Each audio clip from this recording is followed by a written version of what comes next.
you. A message of hope to today's young people from David Hayter. I never actually said that. Hey, ofmyseat here, back again with another brand new video. So today I will be no damaging a majority of Metal Gear Solid 4 Guns of the Patriot. So here we're going to go under this truck and it's going to activate a new cutscene which takes up to like 5 or 10 minutes.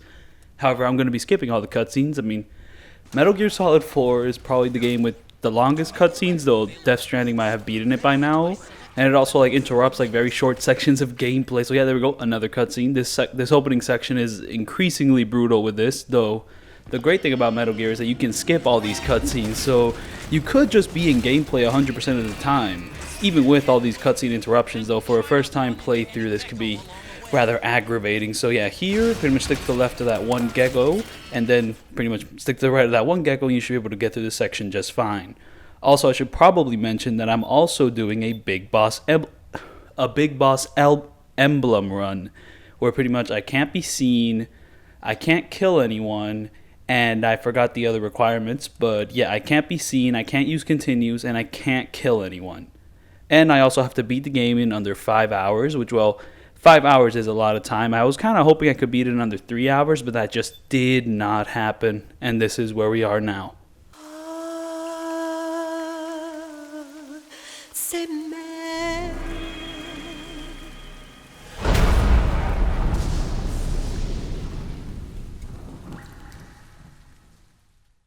So yeah, the opening sections of this game aren't too hard as long as you follow the same path I took.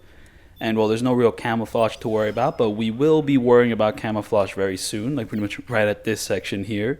And I should probably mention that this game's native resolution is actually 1024 by 768.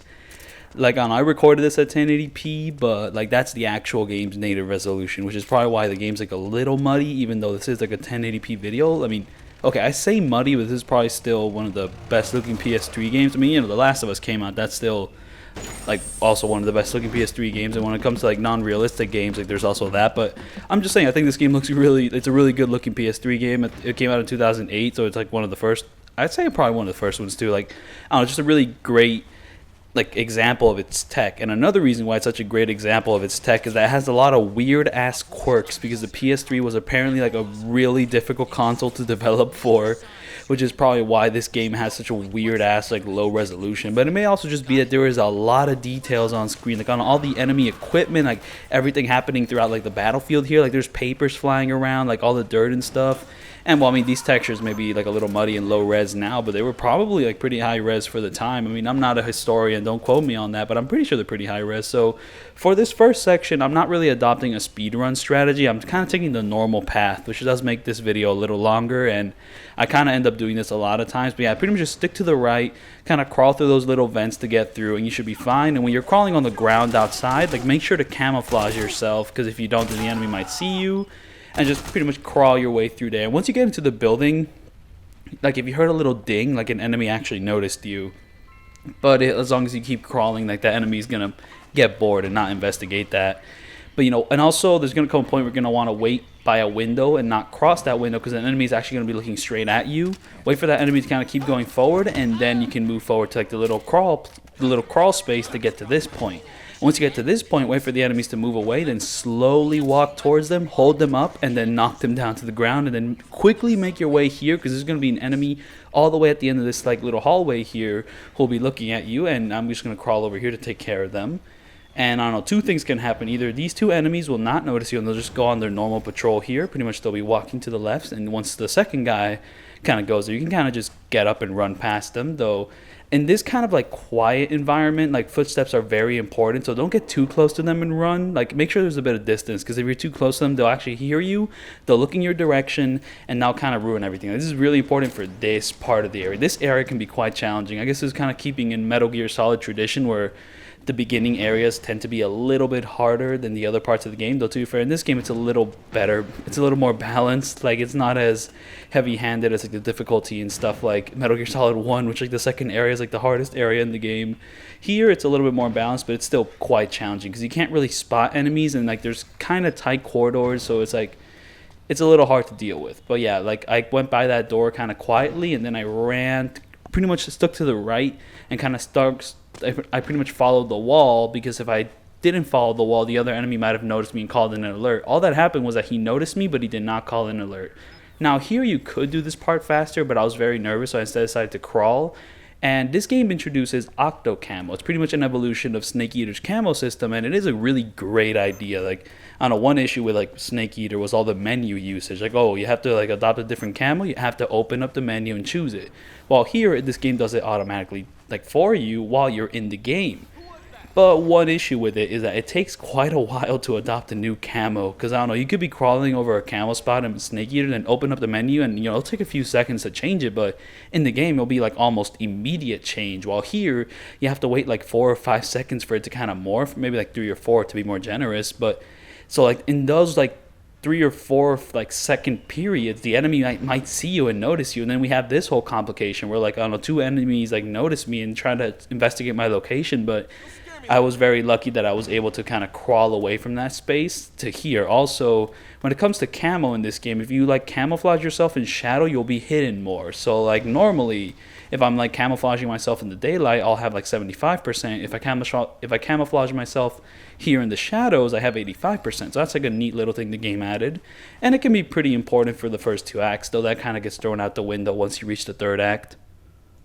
This game's gameplay is a bit of a mix of everything, but it's mostly taking from Snake Eater. I mean, we have the camo system from Snake Eater, but more reinvented to fit the modern era. And that's another thing. Snake Eater was like in the 60s. This game is in like 2000.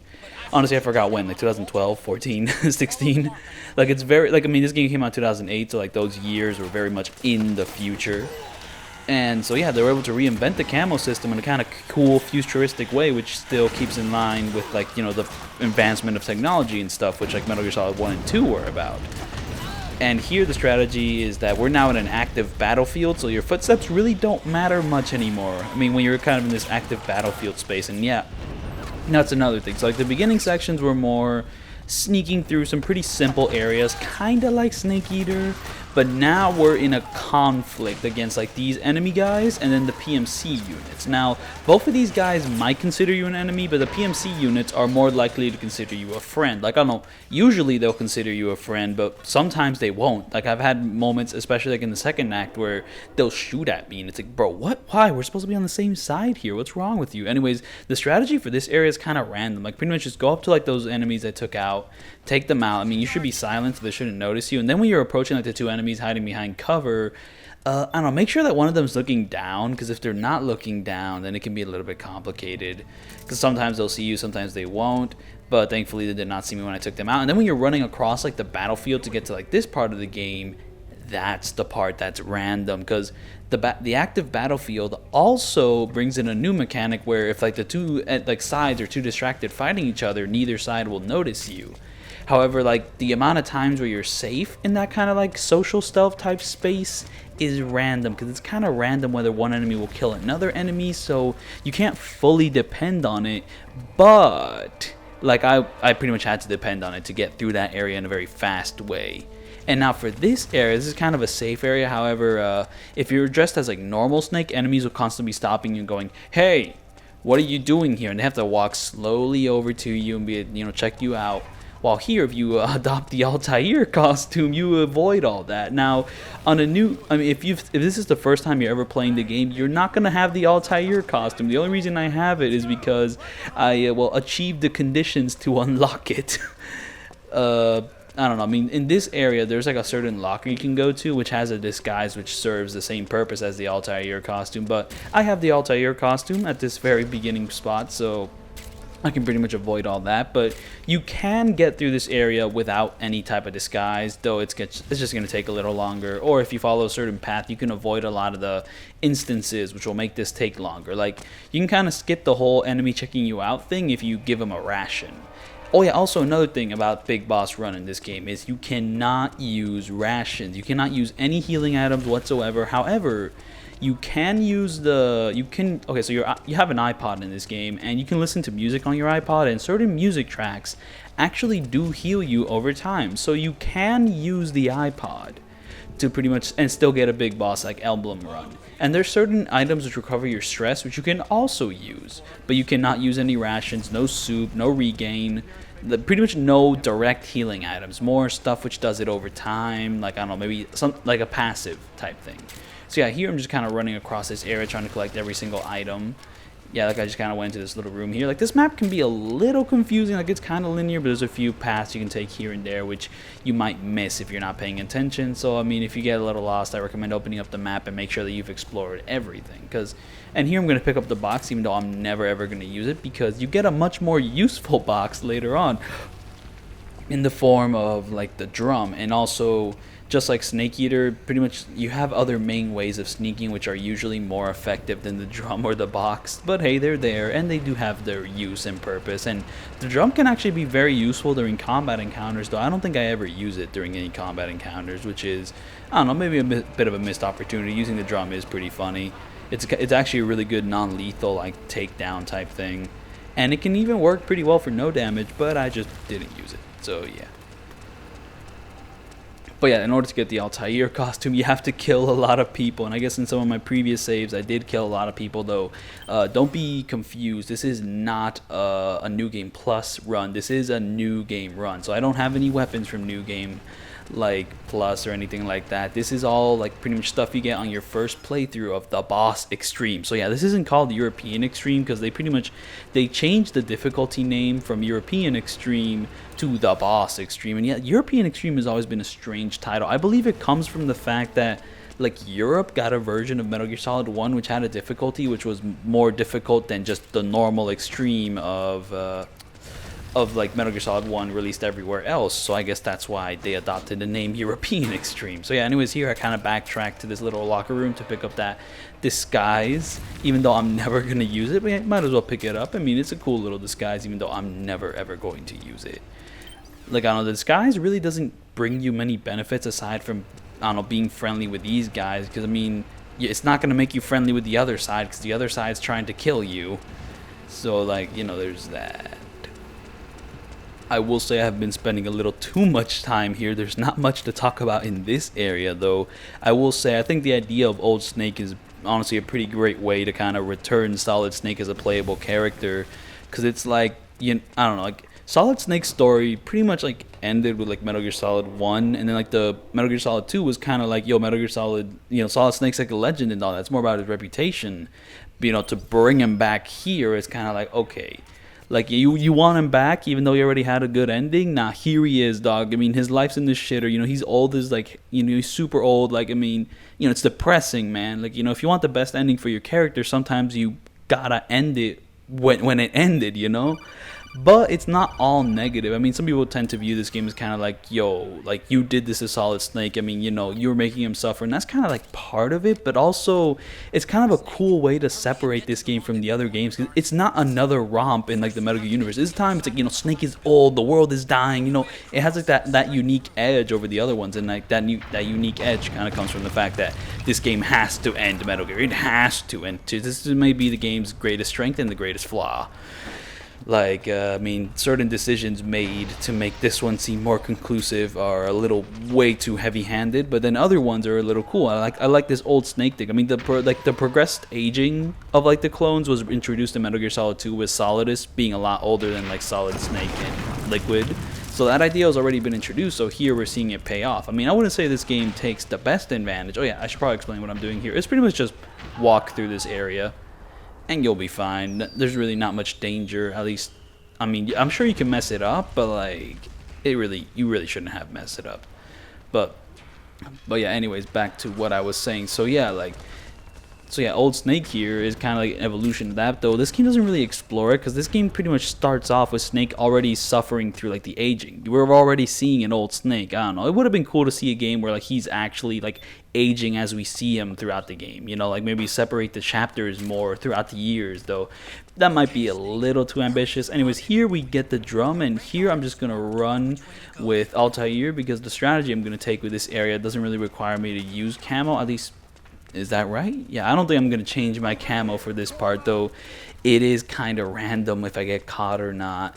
So like here, like you're pretty safe here. Just kind of run through the PMCs. Kind of take the same path I took. I don't know. Sometimes following paths in these videos can be a little complicated because it's like, yo, I mean, sometimes you don't have like a full understanding of the area, and also this area is like pretty big for like a Metal Gear area. Oh yeah, what I did just there over the boxes is instead of climbing over them, I like pretty much did a little like hop over them. Anyways, here we're going to pass for a tank to pass. We're going to wait for the tank to pass by. But yeah, what I did on those boxes there was I pretty much rolled over them. You can kind of do that when you're close to a box and it's kind of like up to chest level. That's a cool thing you can do. Anyways, here I'm going to take a little... I'm going to stop. I'm going to take out these snipers. I'm going to use night vision. So yeah, you have a new type of radar, which pretty much shows your enemies as like little blimps out in the area, like on those little circles and all that. Though sometimes it's hard to tell between enemies and allies, so it's better you just know where the enemies and like allies are. But yeah, once I take out those guys, I'm just going to return it to normal, or just take it off, and I'm going to take another path, which pretty much gets me past those enemies. And I forget what I'm doing here. I guess I'm just running, and like they're distracted by shooting the other enemy. And I'm going to crouch here, because I don't know, sometimes I ran through there, and the enemy just immediately noticed me, which is sad. So I'm just crouching for safety, just to just kind of have a better chance to not get noticed. And yeah, I mean, so the active battlefield stuff, positives and negatives aside, like the spectacle of it is really cool. You're just crawling through, trying to sneak past this area, and then suddenly there's explosions here, bullets flying past you there. Like, look at that. I mean, that was right next to my head. And look, I mean, right now it's gonna like hit the door or something. And it's gonna, look at that. Like, whoa. Like, I mean, the spectacle of that is really cool. Yeah. By the way, once you reach like that one part with like the cover, I crawl because every time I tried to go through there, like by standing or like doing the crouch walk, I always get caught, so I decided to do a little bit of crawling there just to avoid that whole issue. And I did it all with the Altair costume just because, I don't know, the Altair costume was pretty swaggy. But, oh yeah, this game also, this game changes up the controls quite a bit. I mean, it doesn't really have the same control setup of like Metal Gear Solid 2 and 3, which could be a little complicated for new players. We now have a more standard third-person setup, you know, like you press L1 to shoot, like L1 to aim, R1 to shoot. I mean, for PS3 this was normal, because I don't know, something about PS3 games is that they would use the bumpers to like aim and shoot, and then like the triggers would be used for other things like grenades, while on Xbox it was like the complete opposite. I don't know exactly what was happening there. I guess like the triggers on PS3 were a little too flabby to handle shooting all the time, while the Xbox ones were more straightforward. I don't know. I just remember that because I used to be like an Xbox dude, and then like when I played a PS3 game and like I had to use the bloody like bumpers to aim, I was like, dude, are you serious right now? I don't know, like yeah, I just remember certain games adopting that style, and this is one of those games on PS3. So yeah, here I'm just kind of going through this building and collect all these sleeping mines. You will be using them later for pretty much the first big like set piece of the game, pretty much action like showdown of the game, kind of like that one shooty part in Metal Gear Solid 2 in the tanker where you pretty much went down and you had a bunch of soldiers shooting at you from one location. But this game, we're on PS3 now, and this is going to be a little bit more advanced. Well, to be fair, that game also had more advanced action set pieces later on. That was a very simple one where you just kind of stayed in cover and like shot. But here, it's going to be a little bit complicated. You're going to have a lot of room to maneuver, and that honestly works to the advantage of this fight, because I don't know, like this showdown really isn't I don't know, it's very frustrating, though, like, the amount of space you have to maneuver around enemies and all that is pretty well designed, and I quite like it. And I like it quite a bit, though. I don't like that it really does not play well to your stealth at all. It is an action set piece, though you can do a bit of stealth, but it's an action set piece, like, yeah.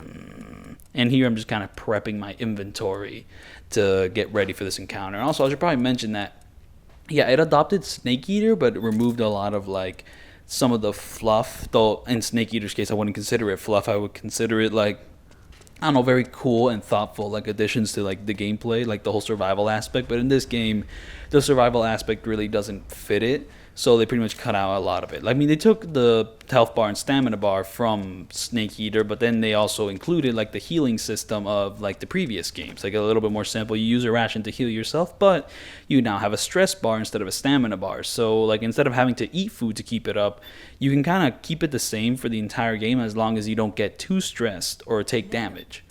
So like, yeah. Like, I don't know, if you stay out in the sun too long, you could, like, if you go over 50% stress, the stress bar starts to go down, and then your aiming starts to get clunky, you know, stuff like that. If you get shot too much, or, like, if you're, like, in a firefight, which isn't one of these scripted firefights, then you can get a little bit too stressed, and that will make your aiming worse. But you don't have to refill it with food. You can actually refill it with, like, certain items. Well, I mean, those items could be food, but not in the same way that the food was in, like, Snake Eater and all that. Not like snakes and all that. It's more like just noodles. or you can actually just stay in a box and your stress will go down, and then like your stress bar will actually heal up while you're in that box. Anyways, the strategy here is to pretty much like wait by the room you start in, wait for them to like kill like 2 enemies or something, and then like when there's only 1 enemy left, like pretty much go out here, and then you'll have to kind of get here quickly to pretty much take out these 2 enemies who always spawn here. But you can kind of wait for them to get down here, and here she's looking in my direction, but then she decides to look away. What? But yeah, I took them out with tranquilizer, and I'm gonna run to this one. Boom, knock them down. However, with these enemies, the frog types enemies, like do not try to seek you see them from the front, because then they'll put you into like a little like wire chokehold. They'll get a wire and just start choking you out, and that's very hard to get out of, and also it just decreases your stamina bar a lot. So yeah, once you're done with those frogs, you're gonna do a little roll to pretty much jump all the way down the stairs here, and then we're gonna ready a stun grenade right here, and we're gonna throw it right there, and that's pretty much what we're gonna be waiting for. And we're gonna wait for like a frog to jump by. That's gonna be like our timing point. There we go. Throw it right now, and then we're gonna run back up the stairs, and we're gonna get a sleeping mine. And to be fair, I don't exactly know why I have to place a sleeping mine here, but that's kind of the strategy I saw from what I believe is the only YouTuber who has uploaded a no damage attempt of this section. And yeah, I should probably mention that I don't do these videos alone. I do look up like kind of like video strategy walkthroughs on YouTube to kind of inform my decisions. So I like to shout out some very important YouTubers who kind of help me kind of make this video. So yeah, first up is BondLover1313, who I believe is the only person who has like, I don't know, uploaded a no damage of this section in particular. To be fair, there may be speedruns which have done it, but like he's the only one who's like uploaded a video which says, you know, frog ambush, no damage. So it's the only one I was able to find. So, you know, anyways, the strategy here is once the like Johnny leaves your area where you're putting the sleeping mine, you put the sleeping mine there, and then you run all the way to that one place where you hold like the stun grenade up. You pretty much hold it up in an arc, and you throw it when you see like the frog over there, pretty much in that direction. Make sure like the grenade doesn't hit a wall and like bounce back to you. You really want it to go to that other area. And then once you're done with that, you go over here, you put a few sleeping mines where I put them, I believe. Yeah, I put a sleeping mine there because some enemies are going to jump there once we like advance with this action set piece. And now I'm going to add a little variety of my own. Now this part of the strategy is not Bond Lover's, because Bond Lover like kind of knew this area better, so he kind of like adapted something a lot faster. Here I'm going to take a much slower approach to pretty much knock out the frogs with the Mark II. Now when I want to knock them out with the Mark II, I'm pretty much out of enemy danger. I'm just hiding somewhere. I'm never going to be damaged, though I cannot say the same thing about the Mark II. It's going to make Otacon very mad. So yeah, for these sections where you have a lot more mobility to sneak up on enemies and they're not like on the other side of the wall, you can just use the Mark II here to kind of take them out, you know, kind of hide somewhere, and then pretty much you're good to go. And now, okay, we moved on to the next section, and in this next section here, I'm still going to be using the Mark II, but I'm going to be hiding out here. Now here, you can go up to Johnny and he'll give you items, but for some reason he's not giving me an item, and I don't really know what triggers this. Like sometimes when you go up to him, he'll give you an item, and it'll usually be the item you have equipped, though sometimes he gives me something different. And then sometimes if you go up to him too fast, you'll be like, hey, Snake, you have to help me out. So instead of like getting an item from him, and the item I want is more sleeping mines, because I kind of wanted to use some more sleeping mines for a later encounter, I'm instead going to use the Mark II. However, you cannot show up in front of enemies. You do have to sneak up behind them, because if you show up in front of them, this is what happens. The Mark II just all shot up like, ow, ow, ow, stop, man, please. Don't do me like this, man. But yeah. Oh, but I kind of got a little bit of distance there, and I was able to stun her out. And also, this is probably one of the only times I can use the Mark II, like, safely. I mean, I can get caught and there's no alert phase, because if you use it during normal gameplay and the enemy actually sees the Mark II, it will activate in alert phase. So, you like even with the Mark II, you have to be sneaky, because if you're not sneaky, boom, alert starts, and that's your big boss run, like, ruined. But, yeah, you have to sneak up on these guys, on these girls, so you can't really wait there. Yes, let me get back to talking about the YouTubers. Oh yeah, also when bodies are laying down, it collides with the Mark II. You can kind of make it through there, but as you can see, there was a little bit of stopping and stuttering, because you can't just go through the body. It's kind of like when Snake can't crawl through bodies, because if he crawls through a body, he will stand up automatically. So like it's just that again. So yeah, here I got pretty lucky, and oh yeah, actually no, not here. I'm gonna get lucky soon, because I actually am able to sneak up on a certain frog soon enough. And there we go, my sleeping mine knocked out the frogs, which jumped there, which is very nice. But yeah, here I'm just gonna slowly make my way through the area, trying to sneak up on an enemy, but I don't get there. But eventually I will, and there was me in the corner. But yeah, Bond Lover like 1313, he's probably the most important YouTuber I like pretty much saw, because like he did the whole game, no damage, big boss, And, well, he did it much faster than me. I mean, I'm not as experienced in this game, so I took a much slower approach in everything. But, you know, it gives me more time to talk. Maybe a little too much time to talk. But, yeah, back to the YouTubers.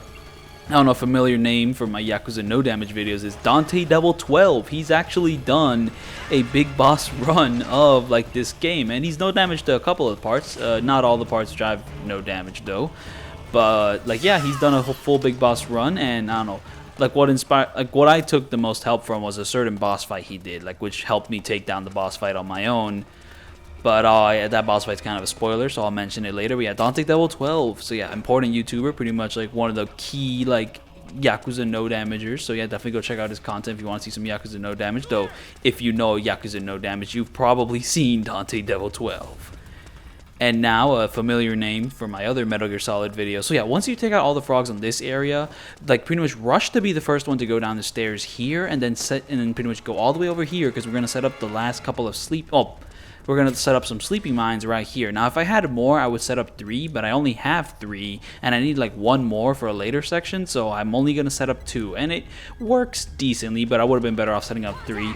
And what you would want to do ideally is that you would want to be able to throw a stun grenade after setting up those like mines before the enemies show up. Like you would want to do it like at the exact point the enemies show up, but me, I have to take a little bit of a risky approach and throw it while the enemies are also firing back. Not ideal. Like that's why I say you should go down these stairs before the rest of these guys show up, because you'll have more time to kind of position yourself in a way where you can throw that stun grenade and then kind of take cover. But me, I had to be a little risky, and then once you pretty much put the sleeping mines down through the stun grenade, you can kind of just wait it out here. However, I did not do this strategy perfectly, so I honestly don't know how I trigger like my team to move on from this encounter, but I just kind of hang out here. Then at a certain point I bring out the Mark II. But oh yeah, also you're gonna wait for like pretty much the entire team here to pass you by. Like pretty much the last person to always pass you by is Johnny. So like once Johnny passes you like by in this area, you're gonna set down a sleeping mine here, because that's gonna be like the last part of like, well, it's gonna lead into like the last part of like this level load. There's gonna be like a cutscene which separates you and puts you into like the final part of this like full encounter, but before then, this is kind of like the last part. Well, this isn't the last part. Oh yeah, there I got a little bit funny, got lost balance, almost fell over the Mark II. You know, a little bit of funny robot controlling there. But yeah, I don't know how to activate this to move on. You can't do anything with the Mark II, but yeah, once your team's like moving forward, get that sleeping mine ready and just kind of ready to deploy. Oh yeah, I forgot to mention Jaguar King. I was about to say, yeah, no name in the game. If you see my Metal Gear Solid videos, is Jaguar King, and I saw his speed run. He did not make a video no damaging all the boss fights in Metal Gear Solid 4, sadly, but he has speed run the game, and a couple of his clips have helped me with certain difficult sections of the game, and a certain boss fight, his like video definitely helped me with. So that boss fight's a spoiler though, so I'm not going to mention it yet. But yeah, Johnny here has not come through yet, and I mean, okay, little side note, I was going to mention this later, but so Meryl has this rat patrol team. That's why the objective is meet up with the rats, you know, the rat patrol. Here are the rats. We have Johnny, Meryl, and 2 guys who are so forgettable. Oh my goodness, this guy's just a joke because he has an exclamation on this, and the other guy's just like, bro, what?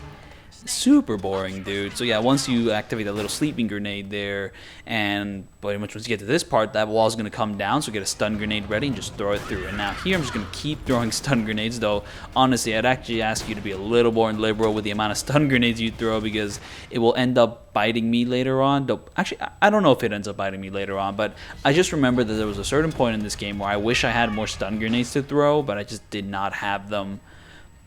I don't know if that's like later on or during a boss fight. I don't really know, but yeah, just throw some stun grenades. Just make sure you still have stun grenades after this encounter, because they're definitely one of the more useful things to have. And now here I'm going to use the Mark II to kind of play it safe, not like kind of peek out of cover, because if I peek out of cover I may get shot, I may not get shot. I'm just not going to risk it. So here I'm just going to take out this little Mark II here, just checking out the battlefield, trying to make it through, but this part's kind of covered with bodies, so it's a little hard. And here I can't really see any frogs at the moment. So yeah, the Mark II, you can't get too far away, and also just don't knock it against any walls. You're going to regret it. So yeah, I wonder if there's any other YouTubers I wanted to mention. Just let me look at my... No, yeah, so here I bumped into her, but for some reason she didn't notice me, so that boom, shocked. And She was right in front of Johnny here. So yeah, your team members can actually die if you're not attentive. So yeah, you can't exactly always wait out, like, you know, for them to kill everyone, because they can die if you're not like also getting involved in taking out the frogs as well. So, you know, just be careful about that. But yeah, these two guys here, like, they're so forgettable. Like, one of them's named Jonathan, the other guy, like, bro, are you serious? Really? Come on, man. Come on. Oh yeah, final guy. There is one more guy. George Saloniki. This is a guy who helped me a lot with my Snake Eater video. And George Saloniki made a video where he defeated all the boss fights, like, pretty much easier. Like, I don't know. He didn't... Which, like, his video was kind of helpful, but also it wasn't that helpful because a lot of his strategies relied on having New Game Plus weapons. And also he thought that you would want to take damage because he took damage in a lot of his boss fight tips, which I cannot take damage. I have to do no damage. So his video helped, but sometimes it was kind of unhelpful. But it taught me some useful stuff, like how iPods can help you heal, and it still won't take away from your big boss rank. So anyways, here, the enemy's going to break in through there, pretty much face away from, like, the stun grenade they're going to throw. So yeah, stun grenades, if you're looking at it, you'll take damage from it. But if you're not looking at it, you don't take damage from it. And also, like, you won't be stunned for as long. If you're looking at the stun grenade, like, that white screen will last for like 10 seconds. Well, if you're not looking at it, it's just like a quick blink and miss it. So yeah, pretty much there's going to be like 3 enemies that hop through. Try to take them out, but quickly, because if you spend too long there, they'll start shooting at you. And then once they start shooting at you, we're just pretty much going to stay cramped in this little corner throwing stun grenades and smoke grenades. So yeah, I think this is the part where I wish I had more stun grenades, because like I only have 3 and I don't think I use them that smart. Look at that, I failed to throw one. It just bounced off the wall there. So like, I mean, yeah, you might have an arc, like a visible arc where you're going to throw them, but also look at where your hand's positioned, because it may just end up bouncing off. And also make sure that when you're throwing it, stand still, because if you like make a sudden movement when you're about to throw it, like your arc disappears and you may have accidentally, like, you know, messed up, because you might have like gone for a different arc even though you didn't see yourself going for a different arc. You know, it's just little details like that. But yeah, here I'm going to throw my final stun grenade, and then after that I'm going to be a little screwed. I'm going to be like kind of peeking around the corner trying to get a shot with a tranquilizer, but you know, I'm trying really hard not to get shot because enemies have hit scan, but at the very least this area is better designed to avoid damage, though it is still very hard. You have to play very carefully, or at the very least like play very smart, in a very smart way. But yeah, I mean, I mentioned like how Old Snake is kind of cool.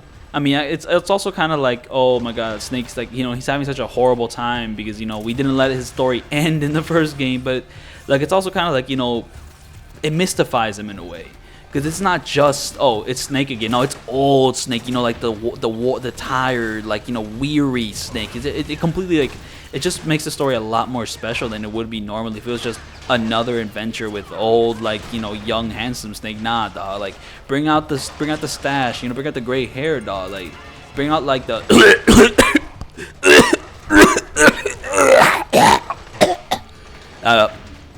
the bad thing about making those kind of noises is that it activates your hiccups, and I don't know why, but I may or may not have hiccups now, which is a shame, or you will at the very least hiccup window. Oh, there it is. I do have hiccups. That is a big shame. But yeah, like, I mean, Old Snake also plays into a grander theme of this game. There's the hiccups. How about how, like, this game is about, like, the old ways dying, but the old ways are still kind of useful and kind of, like, save the day at the very end. Like, you know, like, Old Snake is a relic. He's using old weaponry. He doesn't have all the new nanomachines, which, like, Meryl has, so he can't do cool team formations like Meryl with, like, her team can do, where they all synchronize their shots and all that, but he still ends up saving the day at the very end. You know, like, I mean, yeah, he may be a relic, but he's still, like, ready to kick some ass. Like, let's go. And now here we have Johnny, who, like, is now not an Easter egg character anymore, but a major player.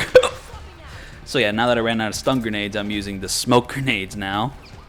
You know, which aren't as useful, but maybe the smoke grenades could disorient the enemy enough for, like, on a rat patrol here to shoot them out. But yeah, Johnny here. So, like, the new soldiers in this game, like the frogs, they're all women, and they're also very robotic. Like, they're all the same, and they all just, like, they lack a humanity, and this is also very true with the boss fights of this game. You know, like, the new breed of soldier are, like, robots for, like, the war economy and all that. But here we have Johnny, a dude just shitting himself, like, you know, a complete like relic of like the type of soldiers that used to exist, you know, like he doesn't fit this new style, and also he shits himself too much. Like, what use is he to like this battlefield? But he also ends up saving the day at the very end because of like his like flaw, because he is like a relic from the past who doesn't have any, oh, spoiler alert, who doesn't have any nanomachines. So that's how he ends up like saving pretty much the main cast in like the third act. So yeah. Now, I'm not saying that all this is a good thing. Like, I do like how it relates to Old Snake, but Johnny, I have a few issues with how Johnny's included in this game, which I will get to later. But yeah, that's the Frog's encounter. I thought it was going to be impossible to no damage, but it was actually quite possible. So yeah, thank you for actually being a possible thing to no damage. Thank you very much. So yeah, here I'm going to get rid of the Altair costume and instead actually adopt some actual camo. And also, I think I'm going to take a little break so that I stop hiccuping during the recording. But yeah. Alright, I'm back. I think the hiccups are gone. I drank some water. I held the breath. And yeah, this part here, it's going to be very heavy on the stealth, but here we can just kind of run into this cutscene. And well, I should probably mention, at the very beginning of the game, like the first area after you get like, you know, your camo suit here, your octo camo, you can actually skip the cutscene, which I did not skip by standing and kind of waiting in out of it. It has a really weird timing to it, but in most speedruns, that's how they're able to skip the cutscene of the tank showing up. Not this cutscene, but the very first time there's a cutscene of like a tank pulling up and dropping soldiers off. I don't know, it's a very weird thing, and I opted to just not do it. And that's probably why my video's quite a bit longer from the average speed run you see here. I'm definitely no speed runner, but at the very least I was able to get big boss rank. So yeah, here I'm gonna crawl here because there's a sniper right there. We have to take him out. Boom. So yeah, I mean, before then you can kind of run around, be free, take the path I took, but right there you have to kind of take those soldiers out. And also, if you're feeling lucky, you might as well take these soldiers out. Like, there's a way to run through this area without being detected, but me, I'm mostly going to crawl. So yeah, I just said I'm going to take the slow approach, I'm going to the snake eater approach. I'm snaking around, I'm sneaking, you know how it is. So yes, there was something I wanted to mention in particular, but yeah, I don't know, I'm mostly going to be crawling, but sometimes I'll try to speed it up by throwing smoke grenades, and then I'll start crouch walking.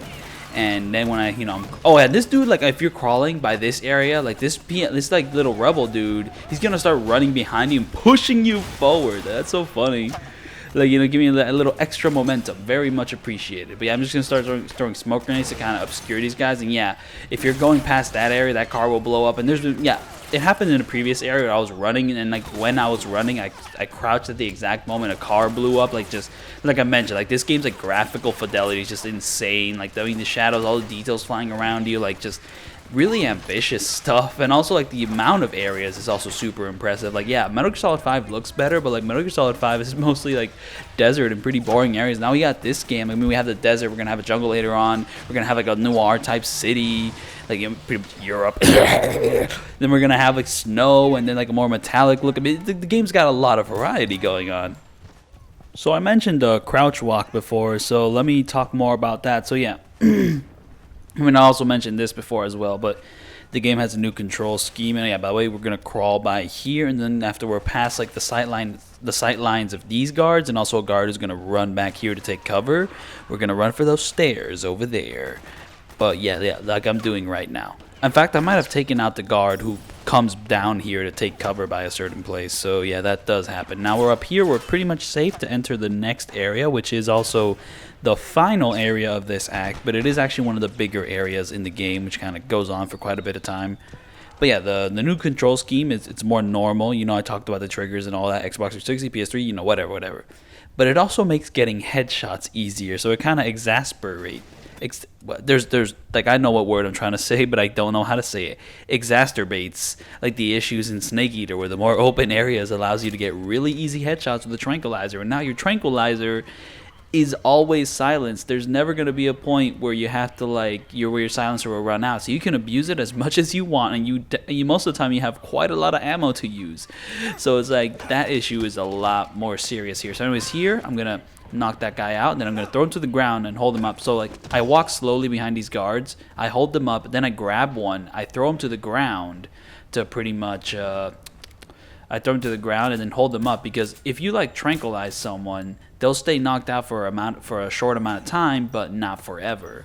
And if you knock someone down and it's the stars, they'll wake up very quickly. But if you knock someone out to the ground, then and hold them up, then they'll stay like that forever unless there's an alert phase. And since I do not want an alert phase, that's going to stay like that. Or unless an enemy comes and like, you know, like wakes them up and stuff. Even though they are awake, they're just, you know, disarmed. So yeah, there was 3 enemies, the 2 I held up, and then the 1 across the area. And now we have a 4th enemy and a 5th enemy over there, which I'm going to take out with tranquilizer darts. Like, Metal Gear Solid 4 just feels very much suited to just pointing at things and making them go away.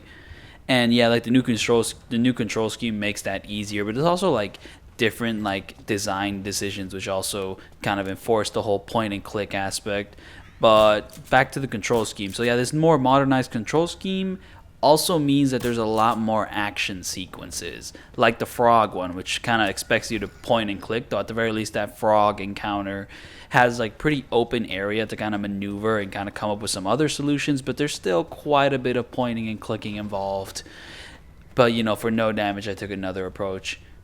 So like, but this also affects the boss fights, because I swear some of these like the boss fights in these games have such a large health bars. And I mean, to be fair, that can also be true of previous Metal Gear Solid boss fights. But man, like these ones, they can really drag you. Just point and shoot at these guys, like.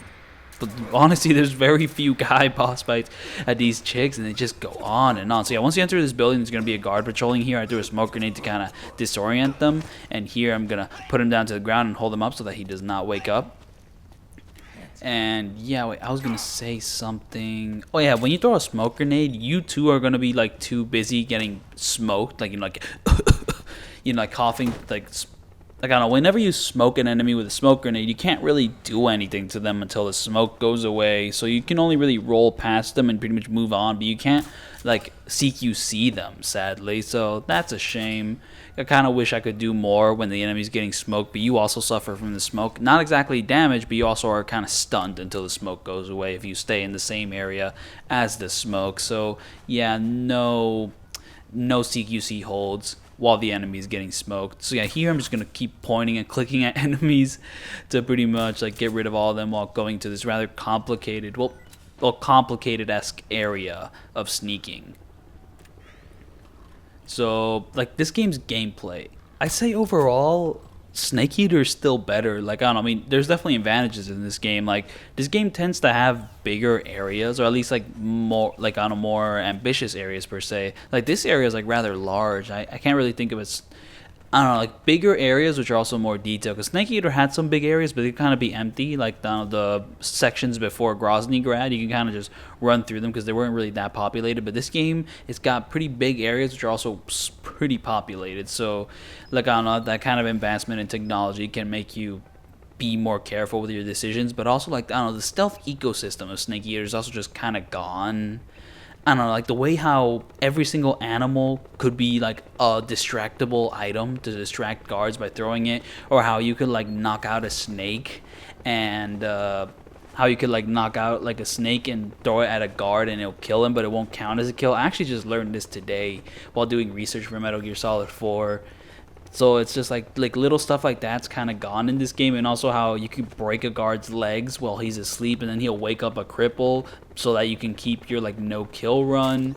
Like just little tiny stuff like that, and how like it seems like every single element in the game could like further help you in like, you know, sneaking through the game. And also the way you interact with guards, the way you can hold them up, get items and all that. Like in this game, that feels a little bit neutered, and one of the things which is neutered is that you can't interrogate guards anymore. To be fair, there's actually like a story reason why you can't interrogate guards, because I don't know, since they're all hooked up to the same system, then they probably might be locked off from telling you things, but I'm not 100% sure on that. But there is a good lore reason why you can't interrogate guards. But yeah, that's just gone, so that's a big shame. So yeah, here I'm kind of sneaking through, knocking out guards as I go. Not really much strategy to it, just kind of walking through, just looking at my radar, seeing if there's any enemy blimps in the area, and this is pretty much going to end Act 1. But yeah, just Metal Gear Solid 4 fixes a lot of like, I don't know, pretty core stuff from like Snake Eater. You know, like how you don't have to enter a menu to like, get camouflage. Good improvement. Helps the flow of the game.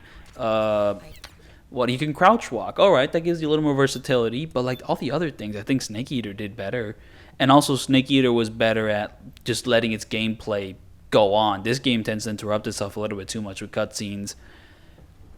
Like, wait, did I talk about gameplay pacing before? I don't know, but I'm just gonna mention it now that like this game's pacing. No, I actually mentioned it way later. But like, I don't know. When I was replaying this game, I did not look at all the cutscenes again because, well, I've replayed this game like 6 or 7 times normally. So for this one, I decided to just go through it without seeing the cutscenes just for the game, because I pretty much have a major gist of like what this game's story is, and I have a lot of talking points about this game's story and characters. Oh dear, but we'll get into that as the video goes along. But hey, actually I think I'll talk about one thing about this game.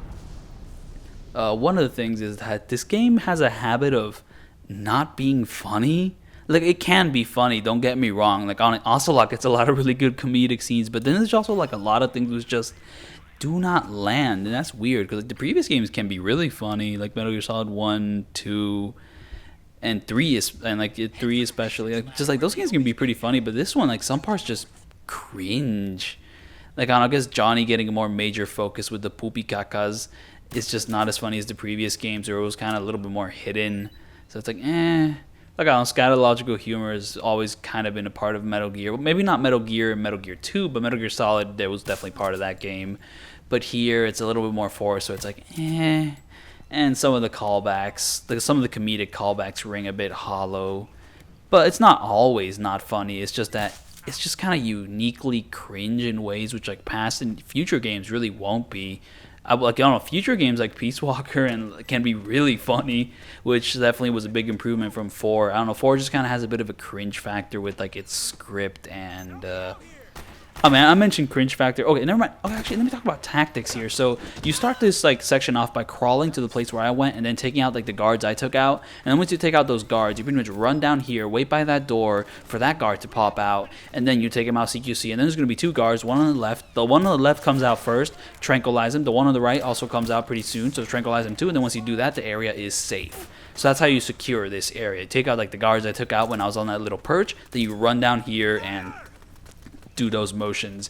However, sometimes randomly, like these rebel units will like consider me an enemy, and then an alert phase will happen because they don't like me. But sometimes they won't do that. It's random, and I don't know what activates it, and it pisses me off so much. I hate it. Like, I don't know, the social stealth of like, I don't know, the battlefield like type stealth, where it's like an active war zone type stealth. Like, that social element is random, and I just hate it for that, because it's just like, it could help or it could detract you. But now that I'm friends with these guys, it's not going to affect me anymore. So, yeah, I'm glad for that. But, like, the beginning of this area can be a little brutal with whether those guys are your friends or not. So when he's here, I'm just going to walk through this area and tranquilize the guards I come across. Honestly, this was one of the more challenging areas in this game. It's like, it expects quite a bit, because, like, I don't know, like those little houses over there is honestly like pretty challenging on its own. But then we have like this little uphill like design here. And I guess there's like the level design honestly could like limit you and like your approach as well in like Metal Gear Solid 4, which is probably why I like Snake Eater more, because like there's more room to like improv, there's more room to experiment. While here it's like, look at these short walks of land, and then you have to like climb up, and when you climb up you have to stand up, which makes you visible. So it's like, it's really, you can't really experiment much here. You have to play it like pretty safe. You don't really have much room to work with here. So it's like something about the design of this area, like it's just kind of annoying. You have all these like enemies spread around, and you just like, it's kind of hard to like make out if one can see you or not, because one might be over there, like all the way across the map. It's just like frustrating little area. Like on the houses beforehand could have been its own little challenge, but now we also have to do this. And to be fair, I mean, I'm fine with it being like one full area. I mean, the ideal method would be to have a game that's like fully loaded. And look at that, I almost took damage. And also another annoying thing about like Warzone stealth is that like active Warzone stealth is that sometimes the bullets will be flying and then they'll just hit you by accident. So, and like, you know, you may not be caught, but you did take damage during that. So like that can be annoying. Like, it's a pretty novel idea for like Metal Gear Solid. And, you know, I mean, it does like it is part of this game's like world and all that, you know, like how screwed up the war economy is and all, but man, like I mean, it's such a mixed thing. Like it can be fun, but it also once again limits you from doing all the creative stuff you could do in Snake Eater, because like, you know, you have all these like I mean, Snake Eater had this nice like living, breathing world with all the animals and the way you can interact with them, and also like the way you can interact with enemy guards and how the animals can interact with enemy guards. The PMCs versus like these rebel units don't really have the same flair. They're not exactly like as intuitive. I don't know, I'm looking for a better word here, but they don't have the same flair or like creativity. No. They just don't have the same like, I don't know, interactivity like those like Snake Eater's elements had. So yeah, here I'm pretty honestly, I don't really have a good strategy for this area. It's pretty much just kind of play it safe, take out all the enemies you see, but just watch out because they'll wake up at some point. And then when you kind of see that the coast is kind of clear, you know, kind of rush your way over to the exit, which will be on the left here. But yeah, and just take out any enemies you see along the way. Just kind of, you know, point and click. And yeah, hopefully if all goes well, they won't see you when you get to this point, where we're going to get a codec call, which gives us a checkpoint. Oh yeah, a unique aspect of this game's Big Boss Emblem run is that you have unlimited saves. I don't know, previous games had limits on how many times you could save. Like Metal Gear Solid 1, you could only save 80 times. I mean, Metal Gear Solid 1 was very generous with its saves, but the other games got a little more strict. Metal Gear Solid 2, you can only save 8 times, which is insane. And Metal Gear Solid 3 was 25, a little more reasonable. And yeah. So, like, you know, there's a limit. But here, it's infinite. You can save as many times as you want, and it won't invalidate you from a Big Boss Emblem rank. And to be fair, I'm quite happy for this because, I don't know, this game has, like, a unique, like, it has, like, a unique property where I swear, like, every single area of this game is grueling to, like, sneak through or no damage. Like, I swear, there's always, like, a difficulty with this game. Like, I thought I would beat this in, like, 1 or 2 days, but nah, like, every act took me, like, 1 or 2 days on their own, just from how challenging, like, most of its sections are. So anyways, once you get to like the part where I'm at, pretty much just roll with Snake to this point, and then there's going to be a guard on that little rock there, so walk slowly so that he doesn't hear you, and also stick to these rocks here so he doesn't see you. And that's pretty much how you go through this area. And then moving on, I guess I'll commentate as I go along. But yeah, like, this game is such a, like, a draining thing to, like, you know, do this run for. It's like, oh my goodness. Like, I guess I could say it's quite difficult, but, like, is it really that difficult? I don't know. Like, it's difficult to not get an alert state, but getting an alert state, like, avoiding it afterwards is pretty easy. Like, I don't know, you don't get punished that hard for getting caught, but since I'm trying to never get caught, the challenge just ramps up significantly, and it's just so, honestly, this game can be very, very annoying a lot of time. Like, kind of the random elements with, like, its social stealth mechanics, or the times where a stray bullet will hit me, or sometimes where I wasn't able to see an enemy because they were kind of a little too camouflaged here. They're like just annoying stuff like that. I don't know, it adds up. So yeah, here I'm going to try to jump there, but I fail. But to be fair, the path I'm taking from failing that is honestly a pretty good path to take. And yeah, like, I don't really know what to expect of this upcoming area, but I'm assuming it's just kind of play it safe though with it. Oh yeah, here I'm going to slow... Oh no, actually I'm going to straight run up to that enemy because we're kind of in a battlefield.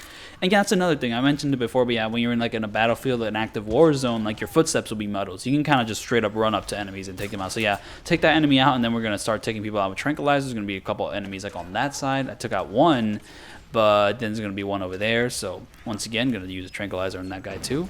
And I forget, there might be a second guy on the left, but which I may or may have not forgotten. Yeah, there goes this guy coming up right there. Also going to take this guy out. I forget if there's anyone else I need to worry about, but yeah, I definitely need to take this guy out. But yeah, the unlimited saves is honestly is a blessing, because now I can kind of approach the game area by area, because sometimes, like, a single area can be the most frustrating damn thing, like, ever. Like, I mean, like, something which I wanted to do with the previous videos, I would do, like, I would only save after doing, like, a couple areas, but, like, the previous games had smaller areas, and also I'd say less frustrating areas most of the time. But this game can be just oh no. I should also mention that in Act 2 there's going to be a lot more sunlight, so you're going to be dealing with the stress meter a lot more. So yeah, it's kind of taking the elements from, like, Act 1 and making them more intense. So Act 2 also has a couple more unique, like, stealth scenarios, which is very much appreciated. because I do like this game's stealth. I just wish the game liked it as much as I did, because it tends to kind of get rid of it and like not focus on it much, which is a big shame. Oh yeah, so Drebin as a character, he's there, I guess. Like, I don't know, Drebin, like, I don't really hate or love him. He's just kind of there. I don't know, he spends a little too much time talking, but I don't know, he's alright. But he's also like the type of character who, like, did we really need a new character to explain all these things? Like, I don't know. To be fair, like, the last thing I'd want Metal Gear Solid 4 is to introduce more characters from the past games to, like, include somehow in this game. But, you know, I don't know. Like, there's the previous, like, series characters honestly could have filled in the shoes of what Drebin does. But yeah, once we enter this area, pretty much tranquilize those 2 guards there, then tranquilize this sniper over there, and then there's going to be another sniper coming up, which you also need to tranquilize, and then you can kind of run through this area pretty freely after that. But then there's going to be 2 more guards who show up, but the properties of the 2 extra guards are really, really weird, because on this run, I believe they don't show up. Like, wait, hold up. But back to Drebin, like, Drebin brings up a lot of really interesting world building stuff, like kind of like more stuff about how the Patriot works, and also more context about this game's plot. But really, there could have been other characters who could have filled in that role. We did not need Drebin, though he does have a monkey. I don't know, the monkey's a monkey, but But yeah, sometimes 2 guards will come up through that area to kind of, you know, keep you on your toes, like a little challenge. But for some reason, they did not show up for me. And I don't know exactly how to activate it that those guards don't show up. I guess maybe roll when you're going past the barrels, or keep the camera focused on that area so that they never spawn in. I don't know, but they just did not spawn in for me. So, you know, lucky me. But I can't exactly tell you how I did it. But just be careful, because that's not always going to work. Sometimes guards will show up there, but they just didn't for me. So yeah, here we're going to spend our time sniping enemies from across the map. And also, I don't know if you noticed, but I'm actually running quite low on tranquilizer ammo this time. So yeah, I mean, while you do have a lot more tranquilizer ammo than you normally would in other Metal Gear Solid games, you can still run low, especially with these bigger areas and more enemies. So I guess that's the way this game counterbalances, like, it's tranquilizer stuff, but it's still very overpowered. Oh yeah, so a property from Snake Eater is that if you shoot at an enemy, like near an enemy, but you don't actually shoot the enemy like in the gut or whatever with a tranquilizer, like if you shoot at the ground near the enemy, or if you shoot at a wall near an enemy, they'll go into a caution state instead of going into instead of just being surprised. Because if you just shoot a tranquilizer into their body, they'll be surprised and they'll stand still for a little bit. But if you shoot near the ground, then they will get suspicious like that. So so if you shoot at someone and a caution state happens, it means you missed. So yeah, it's like something from Snake Eater, which returns here. And now my stress meter is coming up, and it's coming up at like the worst point possible, because I really need to have accurate aiming to take out these guys from across the map, man. So yeah, my strategy is pretty much just snipe everyone over there, and then snipe the 2 enemies beforehand, so you can kind of run through this area freely afterwards. Pick up this missile, it will be important for no damage later. Like, I mean, it won't be necessary for all kinds of runs, but for my run, it will be necessary. So yeah, kind of run through here, and then, like, I don't know, if you took out all the enemies beforehand, you should be safe. Though with this game, there are sometimes random elements that come up, or sometimes an enemy behavior will be a bit different than you were expecting. So you can never be too safe. But yeah, I took a risk, and now here, and now we're gonna take out some guards on this side. So yeah, take out the 1 guard hanging out through here, though I missed him at that point. But there we go, little headshot there. And then, I don't know, usually there'll be 2 guards running out of there, but only 1 guard ran out for me, so I'm just going to enter that. I'm actually not going to enter that building, but once, like, all the guards exit that building, I'm going to run through this area to the building on the left side over there to pick up a very valuable weapon for the next boss fight. The shotgun. Shotgun? Yeah, the shotgun, which also has non-lethal rounds, which will also be useful in their own right. Though I may have gotten a little bit too careless with using those non-lethal rounds. Because, okay, so this game, oh yeah, so here a guard will show up. Though the way he shows up can be a bit random, but for me, he just kind of ran there and then kind of wait him out, and then you can take him out when he shows up. But I don't know, he might not always run in that direction. He might actually be hanging around that area sometimes. That's what I'm saying. This game has random elements which show up sometimes because of the whole war zone, like active war zone system. So yeah, it can be frustrating. It can be very, very frustrating when you're trying to like sneak through this area. Though I don't know, there are single segment speedruns out there, so people have found ways to deal with it, but sometimes the ways they deal with it is very, very confusing. So here I equipped a little flower which I got at like one of the houses, like pretty much at the very start of this act, which allows me to pretty much, it lowers my stress, though it's not really working right now, though you know, I'm sure it'll come into place at some point. So anyways, here we're crawling because there's an enemy right there, so we're just gonna sneak up on him, and I believe I'm gonna hold them up because look at my ammo. I have 6 ammo, dude. I don't have anything. Thankfully, like in the area up ahead, I'm gonna be able to refill, but man, I really am running super low. So I held them up, but then like the rebels killed him. So I had him pause for a little bit, but then he was slaughtered. So yeah, here I'm just gonna equip the drum because the drum actually lowers my stress, unlike that little flower. So I mean, equipping the flower allowed me to crawl. I can't exactly crawl with the drum. But yeah, I was talking about something in particular. I forgot. Let me look back. Oh yeah, this is a segmented speedrun. So yeah, I did not do this in one go. I used multiple saves. I mean, that's probably why I mentioned the whole like unlimited saves thing being a huge benefit for me. But I do try to edit these videos to be somewhat smooth, though I don't exactly want to hide it. This is a segmented speedrun, so I did this in parts indeed. So yeah, here like we pretty much just kind of hide behind the bulldozer, and then once the bulldozer breaks the gate, we're pretty much just gonna be free to run in after we taking a certain path where the enemy won't see us. And here I'm just equipping the drum to get back some of my stress meter, and also just to lower my stress. It'll be very useful. But yeah, like once the bulldozer breaks that door, you're pretty much free to run, but only in a very certain pattern. I mean, if you run straight in the middle of the battlefield, the enemy's gonna see you. But yeah, kind of go to the right here. And also, it's kind of weird how we were right behind the bulldozer, but then the bulldozer just teleported all the way over to that gate. That was weird. Also, stay in shadow. That should help you lower your stress. And yeah, just kind of stick to the right here. Just stick there, and that's pretty much gonna do like a complete loop until we come across some stairs.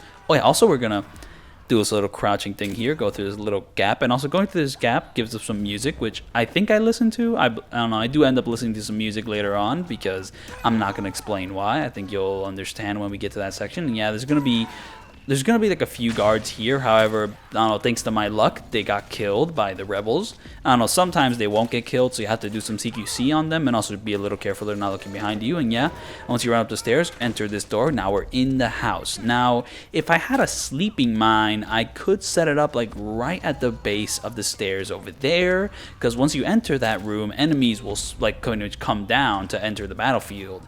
However, I do not have that mine because I used all of them in my previous encounter, and I can't really buy them. Well, that's another thing. So this game, I mean, Drebin, I was complaining about him. So here I'm going to map this texture, which I'm never going to use again. I just really like the texture of this green couch. So another thing, the enemies which come down the stairs will not come down unless you enter this area. So you can't exactly wait for them by the couch. But instead of taking them out, I'm just going to wait them out by equipping the drum. So yeah, this is one useful instance where I can use the drum. Like maybe I could camouflage myself against the wall, but that's not a sure bet. Because like I won't have 100% camouflage, so I think the enemy might be able to see me. I'm just not going to risk it. So drum time. And the drum kind of helps me de-stress. So, you know, very nice, very nice. And now once those guys leave, I will unequip the drum and pretty much go back upstairs where we will be completely safe to move on to the boss fight. But yeah, Drebin, he introduced a new mechanic, pretty much Drebin's shop, which is kind of like a simulated war economy. Though it's not, it's a pretty shallow, like pretty shallow attempt of a war economy. Like it doesn't get as in depth as some of the future games when it comes to simulating a war economy. But yeah, pretty much Drebin has his own Drebin points, which you can pretty much build up to buy weapons. Pretty much weapons which aren't like locked by the SOP system, which pretty much this game is kind of in this dystopia where soldiers use ID registered weapons, and if you don't have that ID register, you can't use the weapon. But there's still some old world weapons which can be used without like being registered for that weapon. So you know, that's how Drebin has access to those weapons.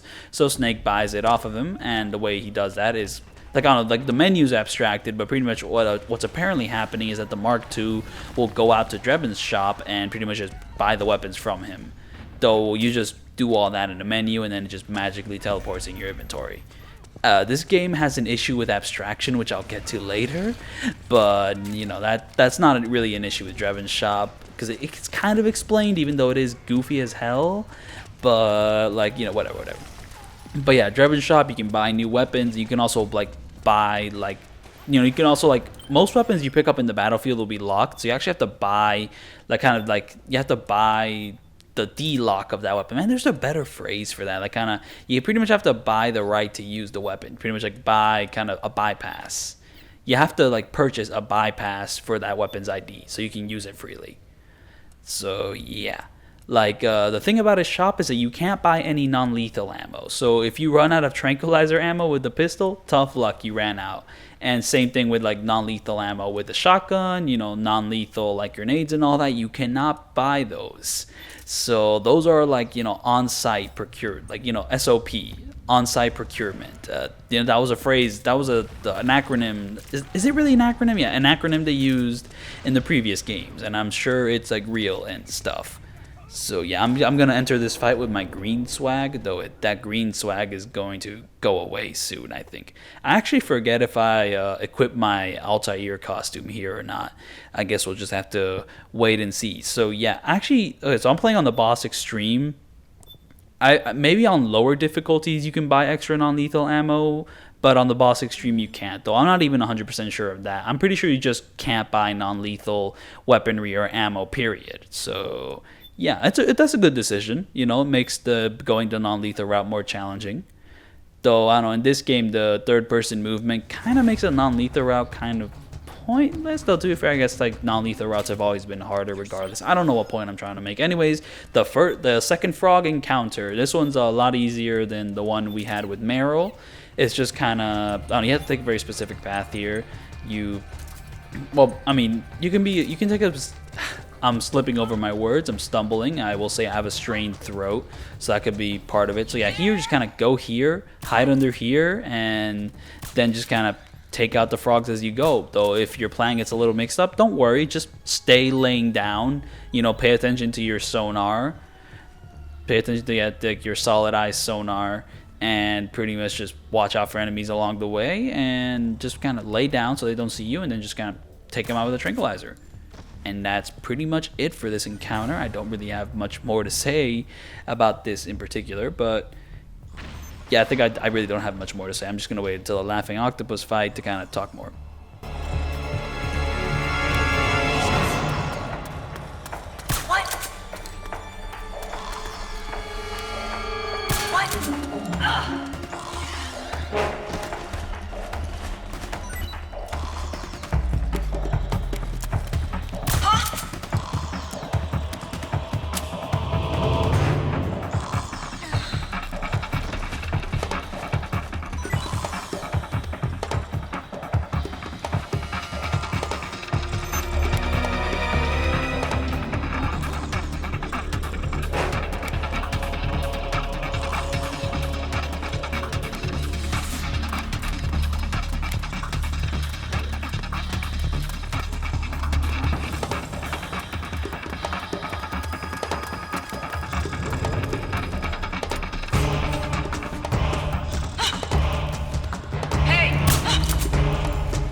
So here is Laughing Octopus. So yeah, roll into her at the very start of the fight to kind of stun her, then run very quickly to this side of the room.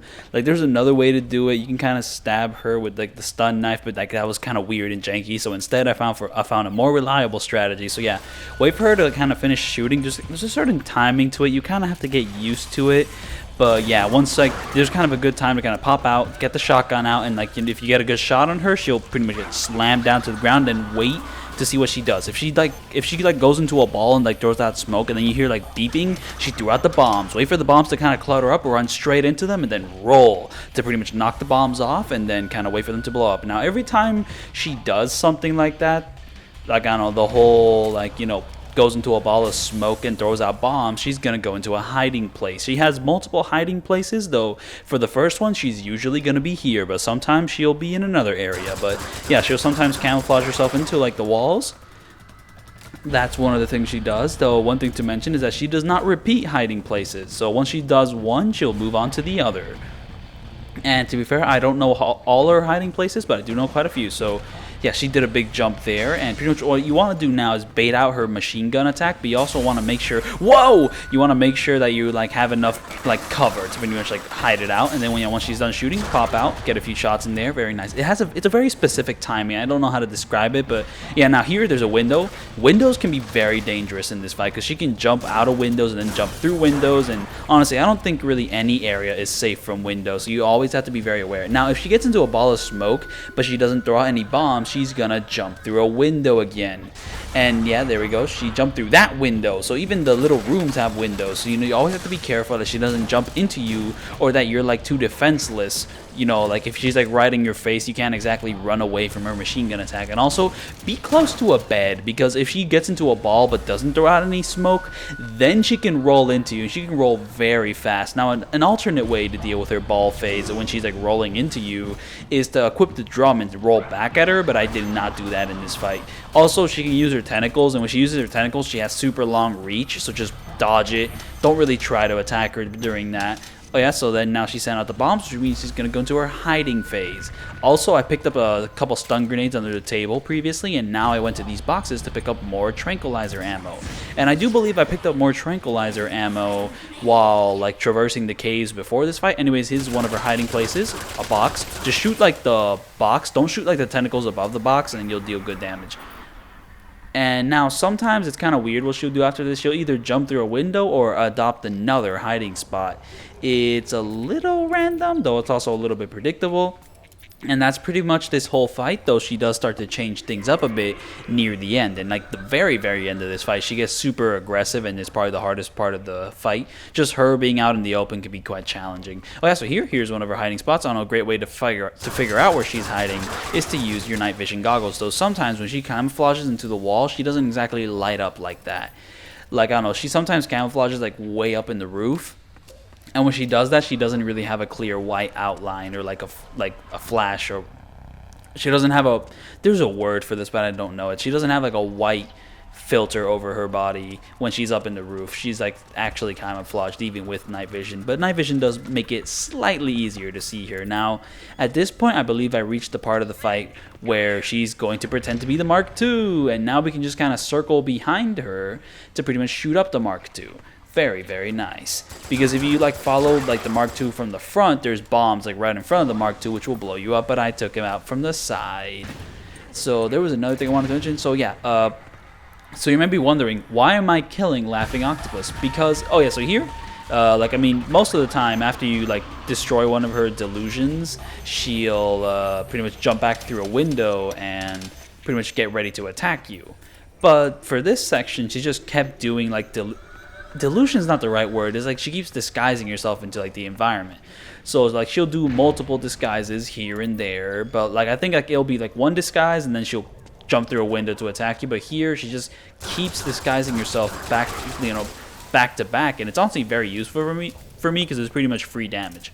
So yeah, that's also another one of her disguises. She'll disguise herself as an enemy soldier, like dead on the ground. But one way, oh my goodness, did you see that is such a close call, and the way I was able to just run there, dude, that's what I'm telling you, this fight can be super stressful. Like, I mean, honestly, her health bar may be a little bit too long, and this fight may be a little bit too repetitive, but honestly, I think it does enough to be like pretty interesting. And it's also like probably one of the more creative it's also like a really creative like setup. Though I don't think it takes full advantage of that setup, it's still a pretty creative setup, and it's a pretty thrilling fight to close quarters, just kind of like for no damage, at least. I mean, if you're trying to take damage, honestly, this won't be as engaging, but yeah. So here I kind of dealt some shotgun blasts from way far ahead, and it's just like, oh, do you see the part where she was shooting at me and the glass broke? Like, man, I love those little details. It's nice, nice, nice.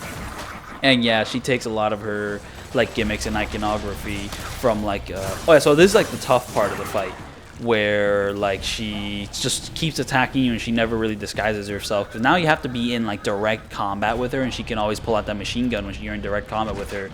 And now I'm gonna get super lucky because I'm gonna have, because she's gonna jump through a window, but I'm gonna have like this, oh yeah, she's gonna jump through a window right there, but I have this piece of cover right here, and I'm so lucky, man. And here I win the fight by shooting her down from there. So yeah, I was about to say something. So yeah, I may be killing her now, but however, if you kill her beast form, that doesn't count as a kill. It only counts as a kill if you kill her beauty form, which leads me to the beauty and the beast unit. They are such a mixed bag. Like, they're a commentary on how war destroys the beauty within us all, you know, the individualism, and makes us just another cog in the well-oiled machine of the war economy, which is probably why, like, these chicks, once they, like, finally, like, shed their, like, beast suits, they're, like, so oily and gory. That could be part of it. That's a huge stretch on my part. But, like, oh yeah, strategy here is just throw stun grenades, like, at her, like, near her face, and it'll deal a lot of damage. So don't use all your stun grenades, because you will need stun grenades for later. But, you know, it's good to throw stun grenades now, kind of deal some good stun damage. But once you get, like, it down to half, if you don't have that many stun grenades, pull out the shotgun, get a few shots there. Though don't use too many non-lethal rounds, because you're also going to need those for later. But, you know, get a few shots in there, you know, why not? And it does deal a lot of really good damage. Though when you're shooting with like ammo and not stun grenades, they can avoid your attacks, you know, little yeah, you know, that kind of thing right there. But nah, whatever. It's over, it's done. Splat it out of here. But yeah, back to the Beauty and the Beast unit is that, but like, you know, besides all those things I mentioned about them, they're also an immensely shameless display of titillation that really shouldn't be here. Definitely not to this extent. It doesn't really add anything to the fight. Also, yes, all of them having the same kind of sad backstory, which is explained to you later after the fight, plays into the idea that war has made them all the same, but it's also a lazy way to make them deep. Like, oh, here's a sad backstory told by a character who couldn't have possibly known what the fuck happened to them. How the hell does Drebin talk in the first person about events you didn't fucking experience? Are you fucking kidding me? They also all adopt a bunch of aspects from the previous game's boss fights, and how this can kind of be a commentary on how sequels feel the need to justify their existence by copying elements from the previous entry. That part's cool, but it's also kind of a bit of a stretch. But like, honestly, this unit just kind of sucks. Like, also, there's like a kind of a nice uncanniness to all these like weird ass elements, but like the sexualization just kind of kills it, really. And it's not like you can't use sexualization to like unnerve, but this really, I don't think they nailed it here. It's just like, it just seems like Kojima jerking off instead of it being like a cool way to unnerve the player. Because like the fight has elements which do work to unnerve the player. Like the designs are really good, like the beast designs, and also like the gory textures that pop up on their suits after like they enter their beauty phase is like cool and scary. And also like the when you're like taking them out, when you're like trying to take out the beauty like form, and there's all these like weird sounds around them, that's also cool. But like, man, I'm telling you, the sexualization really kills it. And that's not that you can't use sex in like cool and like narratively important ways. The previous Metal Gear Solid games did it, though to be fair, they kind of played more into a camp aesthetic, but like this aesthetic is just gross and like lame. So yeah, it's just like what they suck, dude. Like, they're pretty shallow characters, and they also have a pretty shallow purpose overall. It's just, yeah, I'll leave it at that. So yeah, the strategy for this area was pretty much take the same path I took, go to the place where the dude's pissing, hold him up, like, you know, walk slowly to him because we're not in a war zone anymore, and pretty much just hold him up, knock him down, you know, keep him held up, and collect any areas near there. And then when you're going through here, there's going to be an enemy there, so yeah, slowly walk there to take him out, and you hold him up, knock him down, yada yada. And now here's the sniper right there. We're going to tranquilize him, to put him out of commission, and yeah, this is a kind of a little mix-up of a sneaking situation. We now have to follow some footsteps, which you can either follow because you know the path by memory, or you study the footprints. And like, I don't know, this game does some really neat things later on with like how you notice certain footprints, how you follow certain footprints. And also this game can sometimes direct you to the wrong area in really clever ways, which I really appreciate. There's like one memorable moment where, I don't know, you'll hear Naomi's voice, but it's just Naomi's voice being played on a radio. And if you like ran over there all loud like, then like the frogs will come out of nowhere and pretty much like knock you out. So it's like little things like that are nice. Just like a nice little stealth challenge to kind of round out this chapter before we get to the big boom kaka boom chagalaka. So yeah, I'm just kind of going through this area, just kind of holding up any guards I come across. And I don't know, sometimes you have to be careful, sometimes you can kind of run through here. Now, once you reach this section, the frog unit is going to get introduced. And they're a little bit more nasty because, like, I don't know, something which happens with the frog unit is that every time you activate, like, your solid eye, like, they'll say, ooh, what was that noise? Because apparently your solid eye makes enough noise that it'll alert, like, the frog unit, which is a really nice detail. And this also especially happens when you activate the night vision. So yeah, you can also use this to bait out frogs, but you know, it's also something which on a first time playthrough, it'll catch you off guard like, whoa, what was that? Just kind of nice little detailed thing Metal Gear Solid likes to add to kind of keep you on your toes. You know, very, very nice. But yeah. I don't know, like the stealth here, like in the first two acts is like honestly probably some of the best in the entire game, but it also kind of feels like the game's building up to like its big stealth stuff, but it never really gets there because like the next couple acts just kind of abandon the style altogether. But it feels like, you know, we're building up to something, but we never get there because we just do something completely different for the rest of the game. So that's a really big shame, and it's pretty disappointing. But you know, whatever. Like that's the thing. Like, I mean, I've returned to this game so many times because there's so many individual aspects that I really love about it. But then it's like the overall experience is really flawed. To be fair, it's kind of an issue with the way this game is structured, which I'll get to later. But so yeah, here I'm just kind of really playing it safe. I don't really have a good strategy for this area. I'm just kind of playing it safe. I'm crawling. I'm paying attention to like where enemies are. I'm trying to bait out enemies with a night vision. Trying to see, you know, how. Really, it's mostly just like kind of moving slowly, trying to take the right path, studying the footprints, but also using that night vision stuff to bait out enemies like in the upcoming areas. I will say Metal Gear Solid 4 is definitely a turning point for the series. It's kind of like the point where people started calling Metal Gear Solid stupid. And like, I don't know what I mean by that is that like, I don't know, the things which Metal Gear Solid 4 does, which are very stupid, are then retroactively added to the previous games, even if the previous games didn't exactly do those stupid things. Like, the previous games have, like, quite a few stupid moments, but most of them are played for laughs. But here, some of the stupid moments can really aggravate. Like, I don't know. I'm going to move on beyond stupid and start saying other words. So, like, I don't know, Metal Gear Solid 4 is, like, the beginning of Metal Gear Solid has so many plot holes. When, like, Metal Gear Solid 1, 2, and 3, honestly, I mean, for the most part, are pretty concise games. Oh, yeah, by the way, I forgot to equip the face camo. After you defeat Laughing Octopus, you get access to the face camo, which increases your camo index. And honestly, in every speed run I see of this game, or every, like, Big Boss Emblem run I see of this game, they don't equip the face camo, and I don't know why. Is it for clout? I don't know, but I will equip it. I'm not going to not use one of my advantages, dog. Come on, man. But, yeah. Because, like, I don't know, the first three games, I mean, they can be long, they can be, like, pretty bloated in some of the dialogue they write, but they're pretty consistent, they can be pretty tight on a lot of points, and, like, they mostly make sense, and the stuff which doesn't make sense is pretty intentional. Like, once you reach this area, this guy's going to be setting a claymore, so you can kind of sneak up on him. I don't know, sometimes he's a bit random, though, to be fair, maybe the randomness comes from the fact that I ran too hard at him, so, yeah, I just kind of take it slow with this guy, though maybe not as slow as I'm doing there, but yeah, like, I don't know, Metal Gear Solid 4 is the one where, like, I don't know, there's, like, plot holes started showing up, characters would start talking in ways which contradict their previous actions. When the previous games didn't really do that, that's more something which 4 does, but now it's been retroactively added to the previous games because people kind of have hazy memories about those previous games.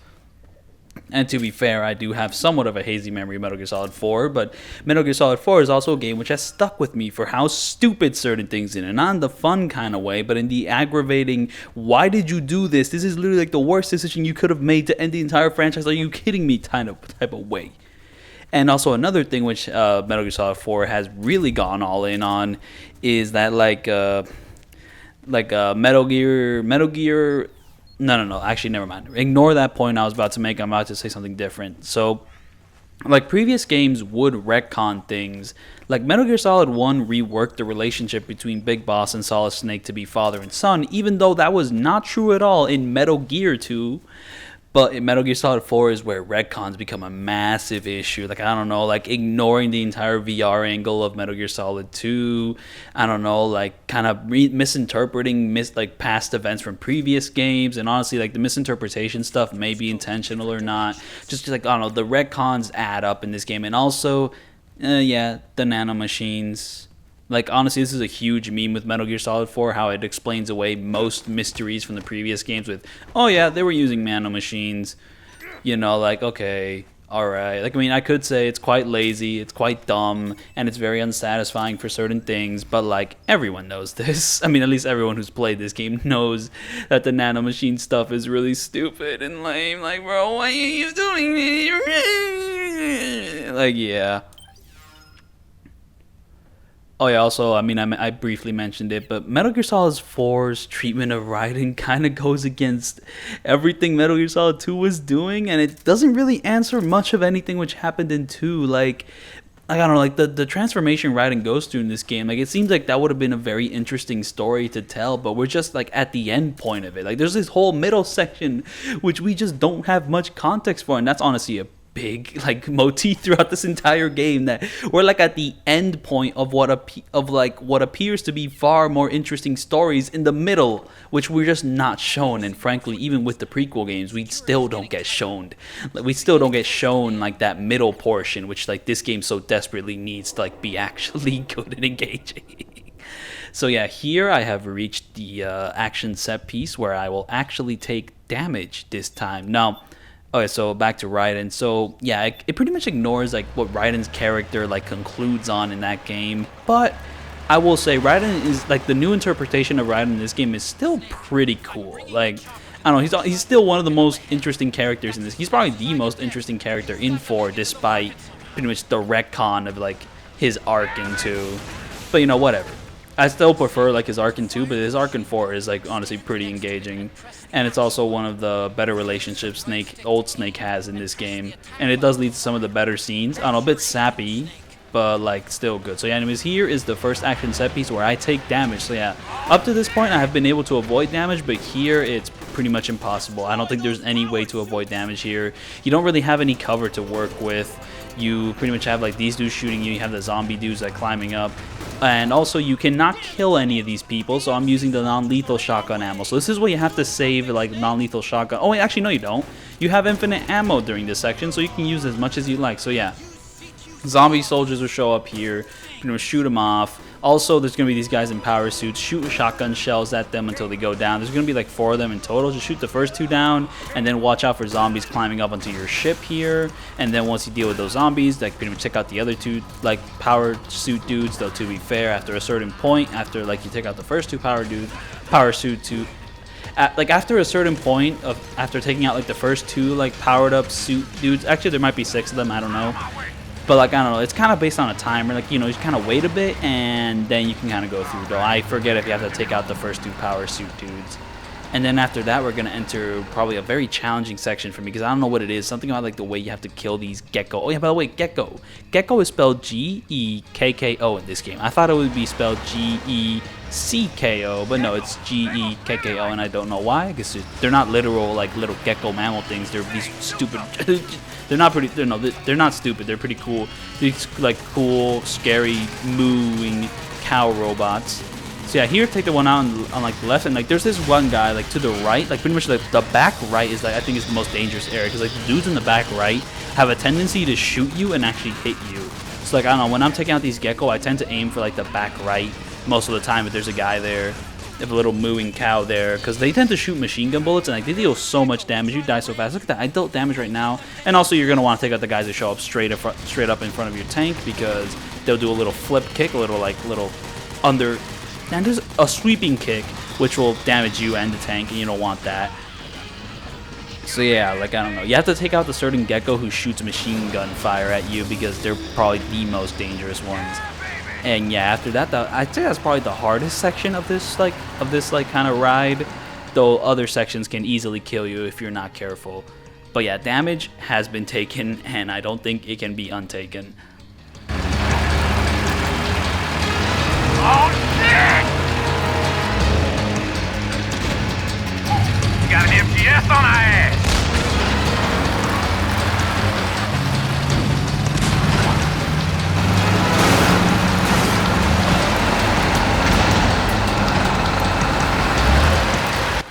So yeah, I'd say this section is honestly probably like the best set piece part, aside from the fact that you can't take damage. Because I don't know, like later set pieces will be a lot more restrictive. At least here you kind of have a platform to work with, and there's a little bit more going on here. Like we have this little set piece here with to shoot down the gate. Now for this part, literally only focus on the gate. Do not focus on anything else. There is 0 point in doing so.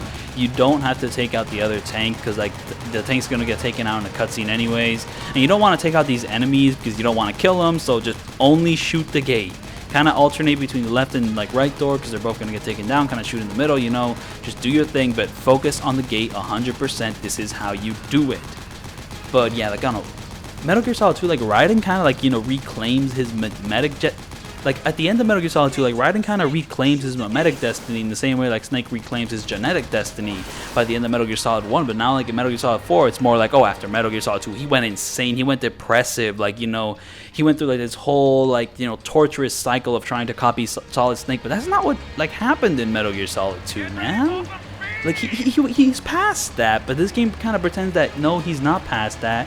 Things went horrible for him, but to be fair, like this kind of downward spiral of like depression is also really interesting for Raiden, because you know it's kind of like showing the effects of what trying to copy like a legendary war hero like Solid Snake does to like somebody. You know, like they lose their emotions, they turn robotic. And also he's copying like Gray Fox in a lot of ways, which, you know, I'd say is one of the better references to previous games, because now there's definitely more tasteless references thrown about. It fits Raiden well. To be fair, he was using a katana by the end of like Metal Gear Solid 2, so you know, it fits. So yeah, for this section, always aim forward. You don't really have to look back.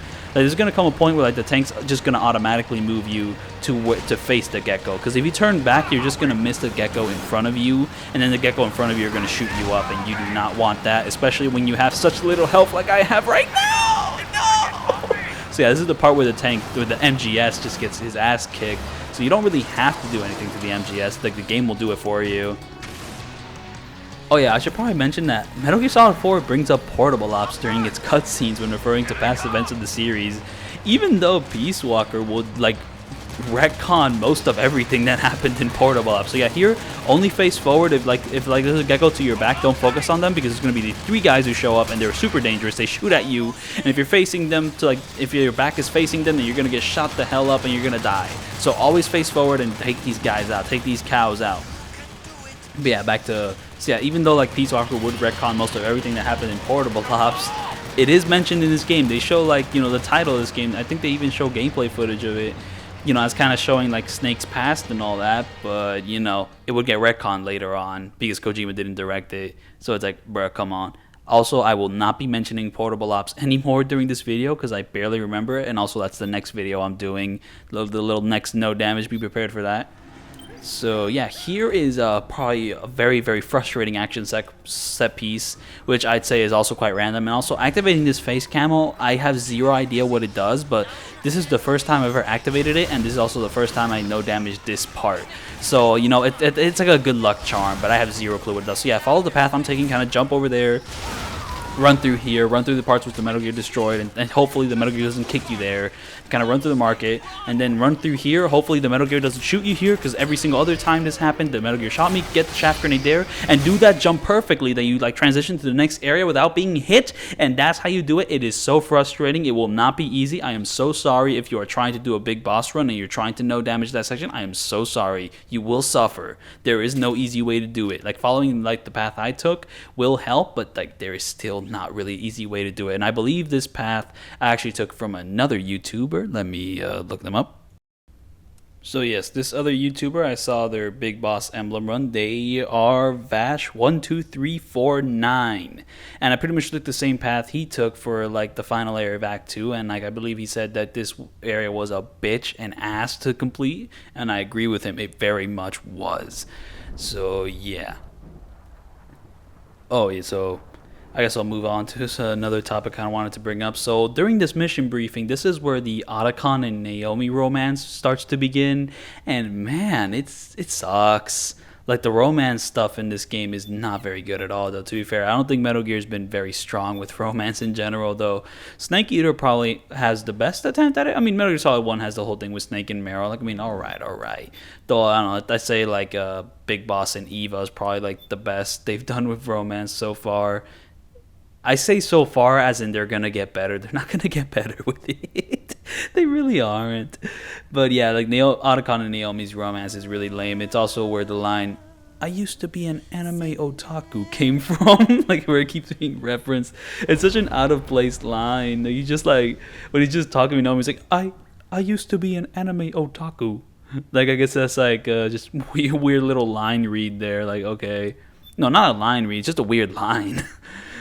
And it's just kind of funny to like look at it out of context. But yeah, like, I don't know, the way they build up their romance is really lame. Like, why is Naomi falling for Otacon again? Why is Otacon interested in Naomi besides the fact that she's hot? Like, bro, really? Like, okay. Pretty forced, I'm not gonna lie. So yeah, here I'm just gonna get rid of that little disguise and get my face camo and my camo ready. And I'm pretty much gonna run forward to activate the cutscene. But yeah, also I gotta say, Act 3 is where pretty much this game kind of starts to fall apart.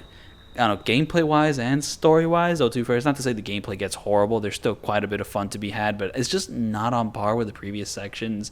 Like, honestly, this section could have been the best section of the game if it wasn't a tailing mission. Like, man, Act 3 would have been a perfect time to have more Snake Eater type stealth, where you're just kind of going through an area and sneaking through guards to get somewhere at your own pace. You know, like, the area is massive, the setting's cool, and different from what the rest of the series offers, but instead you have to follow some dumbass whistling bloke who limits how you can approach each area, because you have to keep pace with this fool and also follow the same path he does.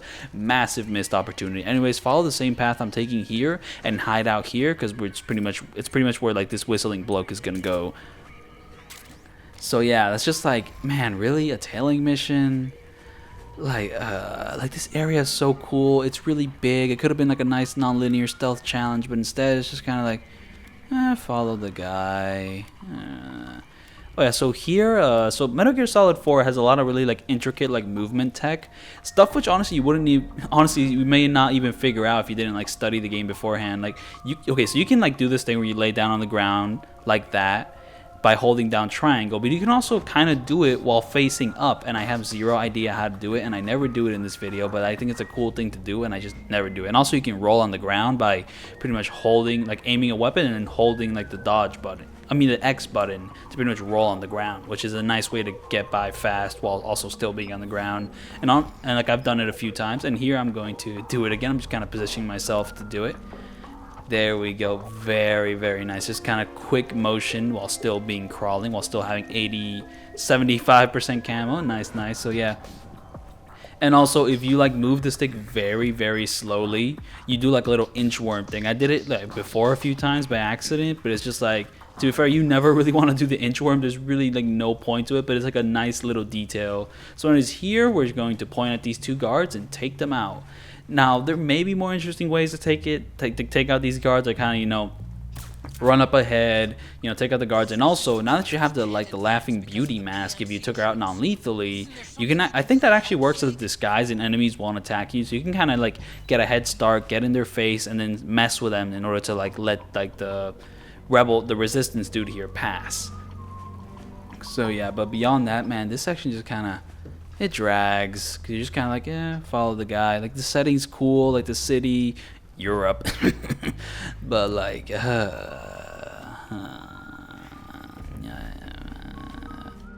like, there's strategies to talk about with this section, though it is rather slow, and I'd say a lot of it can be self-explanatory, though I do some kind of weird things in the beginning. But yeah, right now just kind of follow him, stay behind him. So yeah, I think in between these parts where I don't have much to say, I'm just going to talk shit about Metal Gear Solid 4, because we are probably in the worst section of Metal Gear Solid 4 narratively, and then later on in terms of gameplay. And to be fair, this is probably like, this may be the weak point of the stealth, though maybe Act 4 may be even weaker in terms of stealth. Debatable, but So yeah. Oh my goodness, Big Mama, who is Eva in this game, the exposition dump she gives is probably one of the worst things in the entire series. And it holds the worst twist of them all, the identity of the Patriots, which turn out to be your support unit from the previous, from like Snake Eater. And let me tell you, oh my goodness, when this game released, I mean, to be fair, I didn't know shit about Metal Gear when this game released. I played it years after. Like, what, 2008? I was 8 years old. Like, I didn't care, dude. I had a Wii. So what am I talking about the release? No. But yeah, like, I don't know. But like, in the context of release order, this twist is the most stupid thing you could say. Are you kidding me? Bro, you literally just played like a prequel game, which is set like decades in the past, and now suddenly like your goofy support unit from that game is suddenly like part of the catalyst of the entire series' like tragedy. Like, are you kidding me, dude? Yeah, when you're climbing up these stairs, just kind of get on this grass here and like camouflage yourself there. But like, that is so dumb. Like, okay, paramedic, are you kidding me? How the hell is she gonna be the person who somehow develops like genetic cloning and also the person who like does the Gray Fox experiments? Are you kidding me? I actually forget if she was the one who did the Gray Fox experiments, but she was involved in like some really shady shit, which like her character in like Snake Eater, you would not even think she would do that. Like, are you kidding me? Like, oh my goodness. And then there's Sigget, which is like, bro, how is that guy gonna turn out evil? Like, the only one which kinda makes sense is Zero, and I only really say that because future games would kinda deal with the way he would, like, you know, go through a downfall, even though he's also goofy as hell in Snake Eater. Like, I don't know, I can kind of see Zero because of the explanations given in like this game and also the explanations given in the Phantom Pain, but like every other character is still, we are still so unsatisfied. So yeah, here, take out those two guards there and also make sure they're asleep. And I don't know, the dude we're following, sometimes he'll go back for a piss, sometimes he won't, I guess. And here he didn't. I don't know, it's like a weird proximity thing. If you stay close to him, he won't go for a piss. But if you don't stay close to him, he will go for a piss. I have zero idea, man.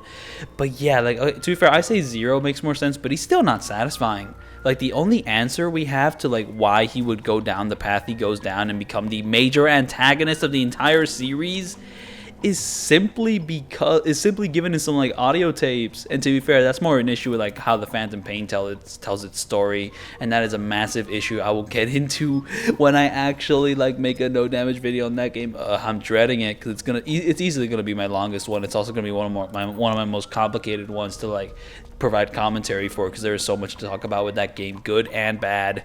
So, you know, we'll get there when we get there, but just to say, the things which that game does not justify this twist like completely. It's still a baffling choice to like answer that question, and that question didn't even need to be answered. Like, I mean, by the end of Metal Gear Solid 2, it's like, oh yeah, they all been dead, like, you know, they've been long dead, you know, there's your answer. And you could have kept that, because like, I mean, the main antagonist of this game isn't even like the Patriots.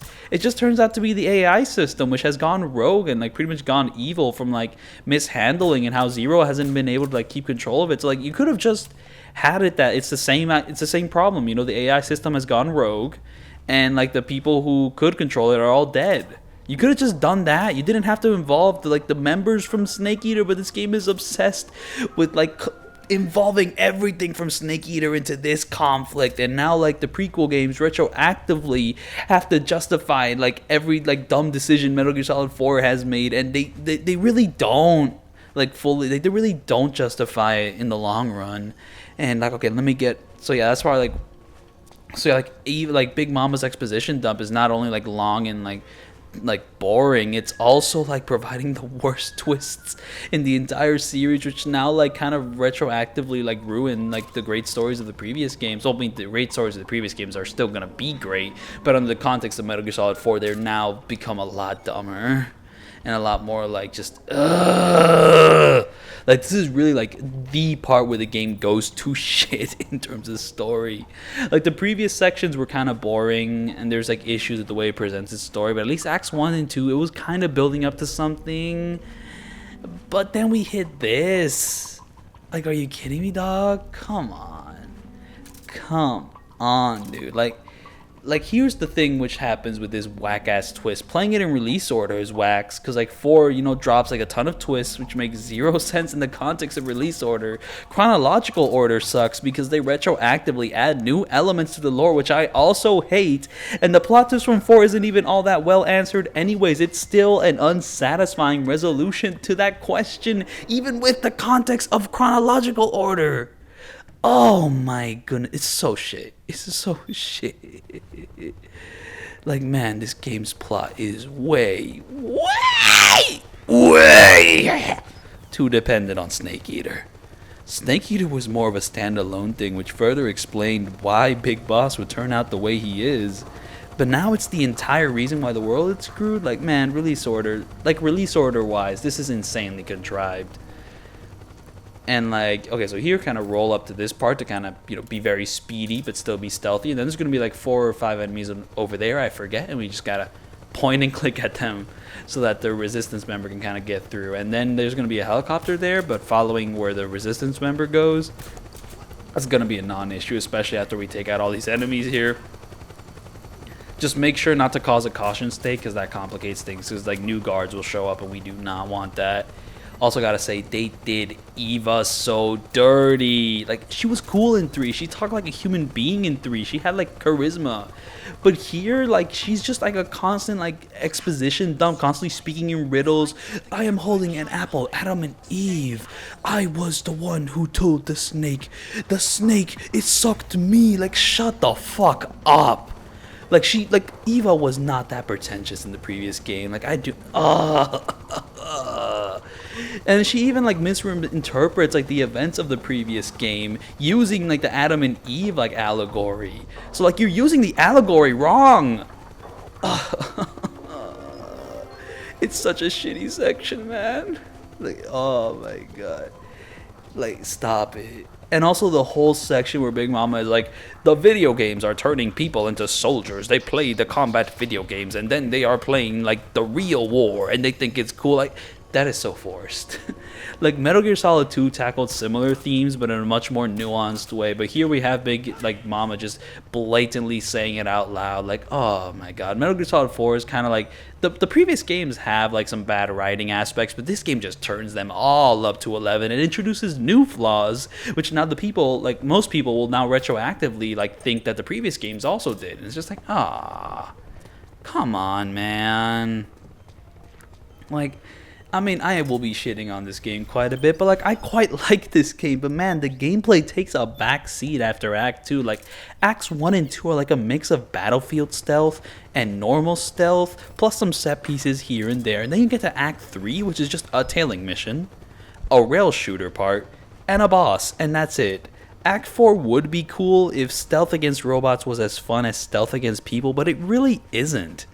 Like, it just kind of mimics the similar stealth in, like, the original Metal Gear Solid 1, but it isn't fully there. Like, the enemy placement makes it too frustrating. You can't really read the sight lines of the robots in the same way you can read the sight lines of the enemy guards in Metal Gear Solid 1. So it really doesn't work. It kind of takes, like, the worst of both worlds of Metal Gear Solid 4 stealth and, like, Metal Gear Solid 3 stealth and OG Metal Gear Solid 1 stealth. Though this section does have some of the best boss fights in the entire game, and the atmosphere and theme of the location carries it super hard. And I'll get to that when we get there.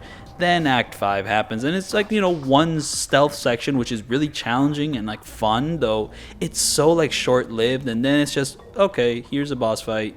Here's a button mashing sequence. Here's the final boss. Like, the game just loses its steam in the second half in terms of stealth gameplay, though. To be fair, that's not exactly a unique problem to Metal Gear Solid 4. That's something which has also plagued Metal Gear Solid 1 and 2 in different ways. And I'd say Metal Gear Solid 4 isn't exactly the worst of it, but it's so disappointing, man.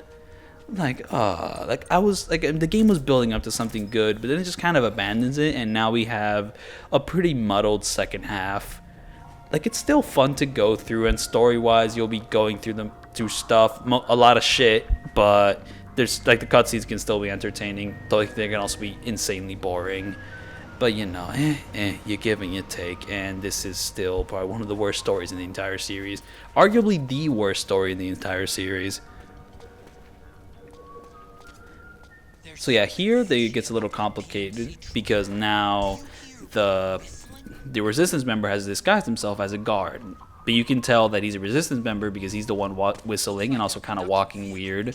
And also, like the solid eye, when you look at his health bar, it's like, you know, resistance member. So you can notice him that way. Though, if you take a bit of a different path, like I'm kind of doing right now, you might lose him. So, you know, be careful, be on his tail. And also, in this section, there's going to be a car passing by on the streets. It's kind of like a nice little gameplay thing to kind of keep you on your toes. Like, okay, this tailing mission isn't horrible. I'm just very, very disappointed that it's just a tailing mission. Like, we have this amazing, like, stealth area, and all it's used for is just one big tailing mission. Like, are you kidding me, man? You could have done so much more. I mean, you could have had something like a lot more fun. Now, here, I guess a guard kind of noticed me, but I'm just slowly making my way past them. Very, very nice. And here, yeah, I'm just making my way slow. I guess the inchworm was pretty useful there. So yeah, there is use for that, but it's very situational. So yeah, here there's a guard right in front of me, so I'm just going to take him out. And here I'm going to go onto the street, and then that guard noticed me. Oh my goodness, man, the flaws. And I think I hear the car coming, so this is a nice little way to kind of add some tension to like this tailing mission. And honestly, I may have lost the guard. I don't know where he is. This game can be a bit dark at points. I couldn't actually see like the resistance members sometimes. Oh yeah, there he is. What? There he is, right? Yeah, I mean, he's around the corner. I mean, this is a successful run. I didn't include any failures, at least. I hope I don't. Some of my previous videos actually suffered that, but that was only Splinter Cell. That's my curse with Splinter Cell. I don't know, my curse with Metal Gear Solid games is that sometimes like I'll record sections and then I just straight up will like look at my recordings and I will have forgotten to record a certain section, and then I'll have to reload a save to redo that entire section. It's happened to me with Metal Gear Solid 2. It's happened with me with Metal Gear Solid I think it was 3. I forget, but it's happened to me. And a weird issue which has happened to me is that sometimes like when I'm editing, I'll forget to include the entire clip. So then when I look at like my timeline, I think I will have forgotten to like actually record the entire section, but it's just that like I edited the clip weird, so I actually do have the entire section. I just needed to re-edit it, and this happened to me with Metal Gear Solid 4 with a certain section. So yeah, it's just like my curse, man, with this series and like recording footage for this series. So yeah, I'm gonna complain more now. I mean, it's pretty much just following this guy, and like you don't really need to take out that many guards this time, but sometimes you'll have to take out a guard here and there. But yeah, so this game's flashback thing during cutscenes is kind of a cool idea, but wow, this game set a horrible taste in my mouth. The second we see Snake like saluting a grave, and then the game's just like, look, it's just like Big Boss saluting the boss. Look, like, something about that is immensely insulting to me. It's like, yeah, that's like one of the most emotional moments in the series. Do not rub it in my face, asshole. Like, I did not rewatch the cutscenes while replaying this game. I mean, I mentioned that before, but like, I'm sure there's other moments just like that which irk me. And I mean, to be fair, all the scenes where like they reference like you know, Big Boss saluting the boss were really annoying. I mean, like the final like moment and like the epilogue like makes sense, but like at the very beginning with Snake, that is so fucking pandering. It's so insulting. I hate it so much. Absolutely hate it. So yeah.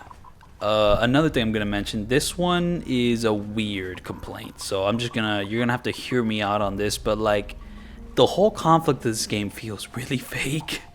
Like, I don't know, what I'm trying to explain is that it's like really weird. Like, Ocelot has control of the whole SOP system by completing a collection of esoteric conditions, which now allows him to stop guns from firing by pointing at them.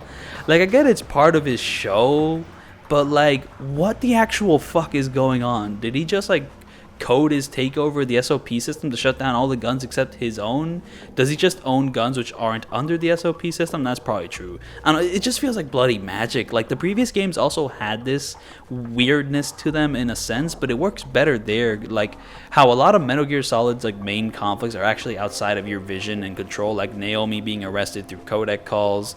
It adds this great tense atmosphere and plays well to the themes of the game. Same thing with Metal Gear Solid 2, because it plays well to its confusing virtual reality angle. But for Metal Gear Solid 4, it's just weird now. Like, I want more grounded explanations for how these dumbass systems work.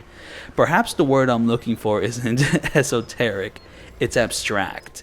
All these magical systems have these clean, boring slideshow explanations of how they work, but I have zero clue how the fuck any of it actually looks functioning in the real world. So it's just like the characters are playing make-believe a good chunk of the time they're on screen, and that really doesn't work that well for this game in particular. So yeah, I hope my strategy on screen has been self-explanatory. It's a pretty slow section. Just kind of, you know, watch out for the car coming here and there, because I have not explained any of it. But there really isn't that much to explain. Just kind of crawl, you know, sneak. So yeah. I don't know, the next couple things that I'm going to complain about are in the next act. I mean, I'm going to complain about some gameplay stuff coming up, but like story stuff, that comes later. So yeah, I mean, I have a little outline with certain points I wanted to bring up, but like the points I wanted to bring up about Act 3, I pretty succinct. There's a word for this. Succinctly, like, explained it. Though I'm sure I could also elaborate.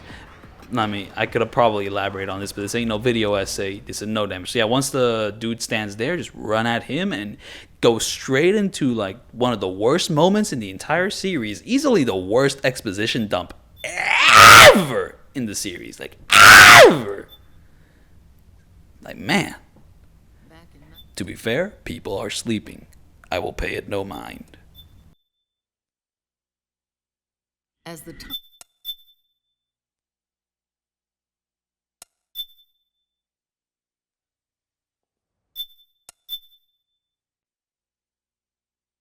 there was nothing.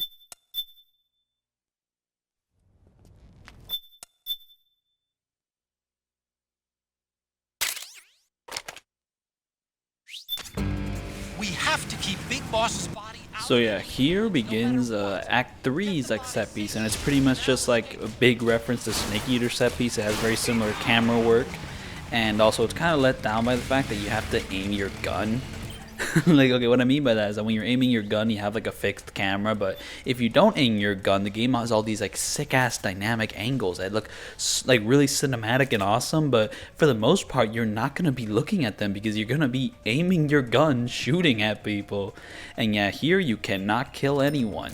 So here I'm going to have the P90 because there's going to come a point where robots get introduced, and those you can slaughter with no remorse, but there's going to be a lot of people involved and you cannot kill a single one. However, one way to get past this is to shoot barrels, because if you shoot a barrel and the explosion kills someone, it doesn't count as your kill. So and here I'm going to play some music because this is the second time which I will be taking damage, sadly, because oh my goodness, this section is just thing is, this is actually possible to no damage on New Game Plus. I actually saw a video by this. Oh, I didn't jot this YouTuber's name down here. Let me go find that YouTuber. Oh yeah, so Mosaic J actually no damage this entire section, but with the solar gun. And since I'm on a new game, I don't have access to the solar gun. So yeah, but even with the solar gun, that is immensely impressive. And frankly, I don't even know if I could do it, but now that I know it's possible, if I ever do play this game on New Game Plus, I'm not going to, because I made this video. I'm not making this video a second time. No. Maybe I'll revisit that exact section, but I don't hate myself yet. So yeah, but yeah, they did it, and you know, big props to them. But I'm not on New Game Plus. Like, they had to go on New Game Plus to complete it, and I completely understand, because this section is hell. It's even hell to like just beat it normally. So yeah, here I'm gonna shoot a barrel, take out a person. So it's like, yeah, big props to them. Definitely check out that video, because it is possible, though you have to be a god to do it, and they are indeed a god. But yeah, so I don't know, one of the main themes of Metal Gear Solid 4, it's like the one which Kojima said. I don't know, Kojima has this like gimmick he adopted, like when Snake Eater came out, where he would describe his game's themes with like one word. Metal Gear Solid 1, jeans. Metal Gear Solid 2, memes. Metal Gear Solid 3, scene.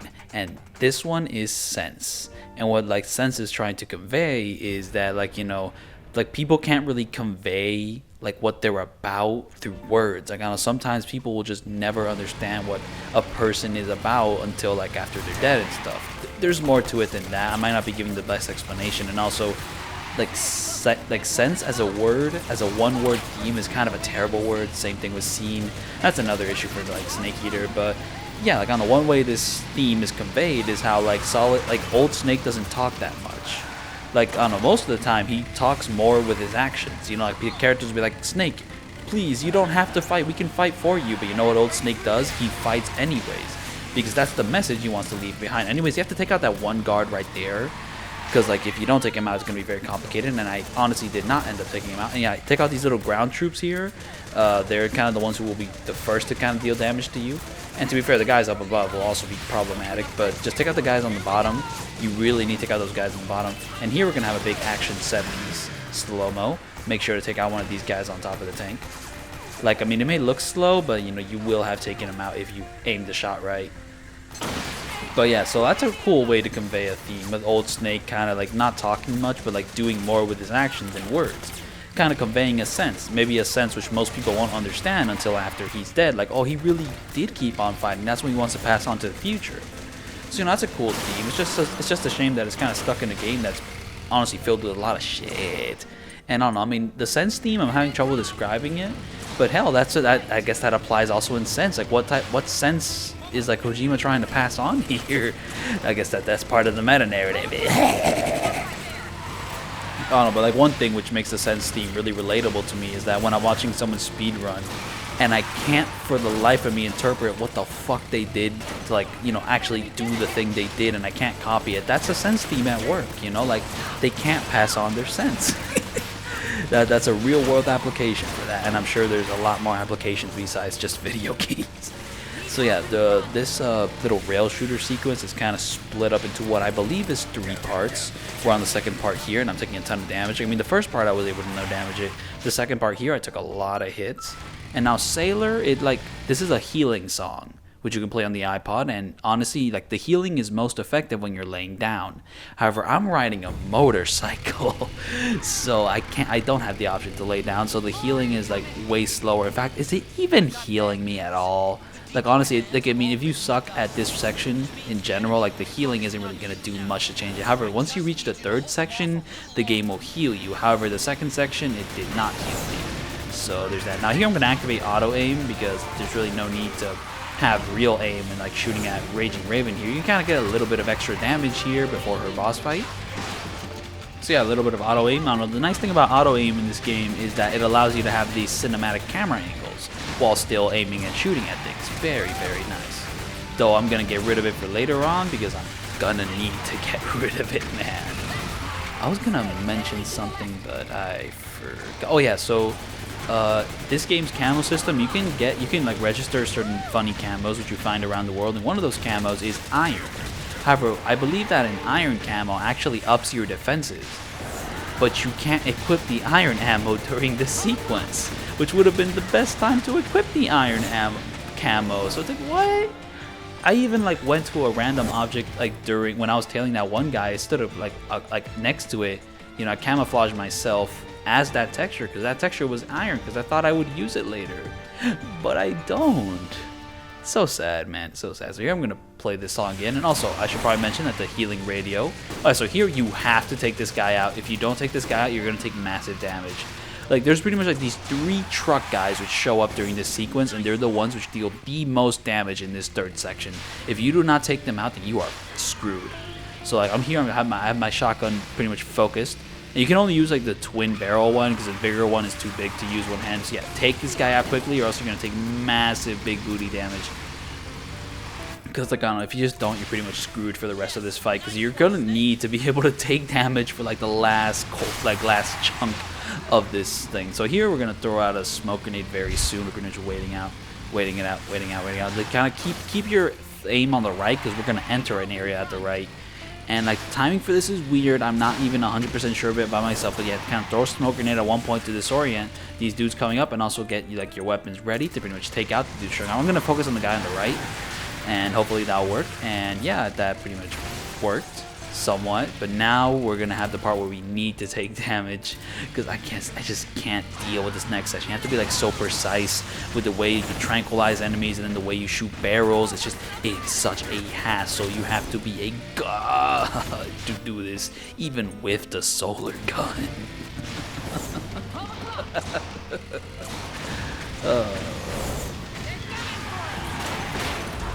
Oh yeah, during the slow-mo set piece, just make sure to have your gun ready before it starts so you can kind of, use the shotgun to take that person out, and then use the tranquilizer to take that person out, and that'll help. And now the aiming's kind of screwing me over. We have some enemies there, take it out, but then there's going to be some enemies on the left. Just a whole hassle. It takes a lot of practice to even survive in this sequence on the boss extreme. Like, I'm not even talking about no damage. I'm talking about survival. And, I am so sorry if you accidentally kill someone and then succeed. Like, oh my god, that would suck so much.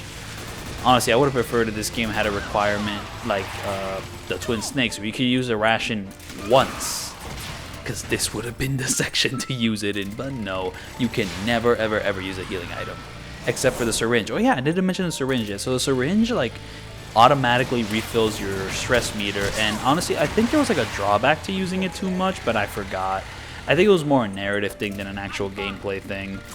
But yeah, you can pretty much use a syringe whenever your stress is starting to go down, and then it just refills, like, automatically, completely, with what I believe is no drawbacks. So very cool, very nice.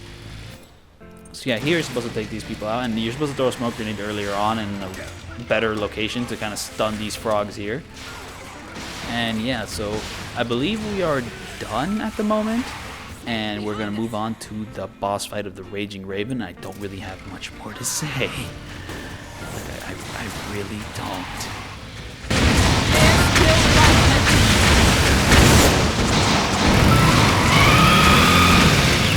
Oh wait, no, I forgot to mention that the healing songs you hear here, like the healing songs which you hear on the iPod, are the same like songs you hear on the healing radio frequencies from Snake Eater. So it's just a big reference to that game.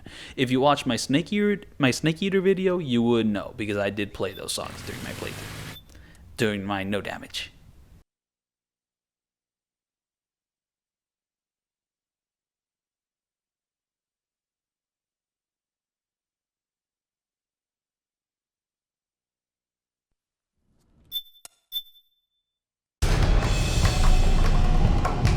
So yeah, just like all the other boss fights, Raging Raven has a massive health bar.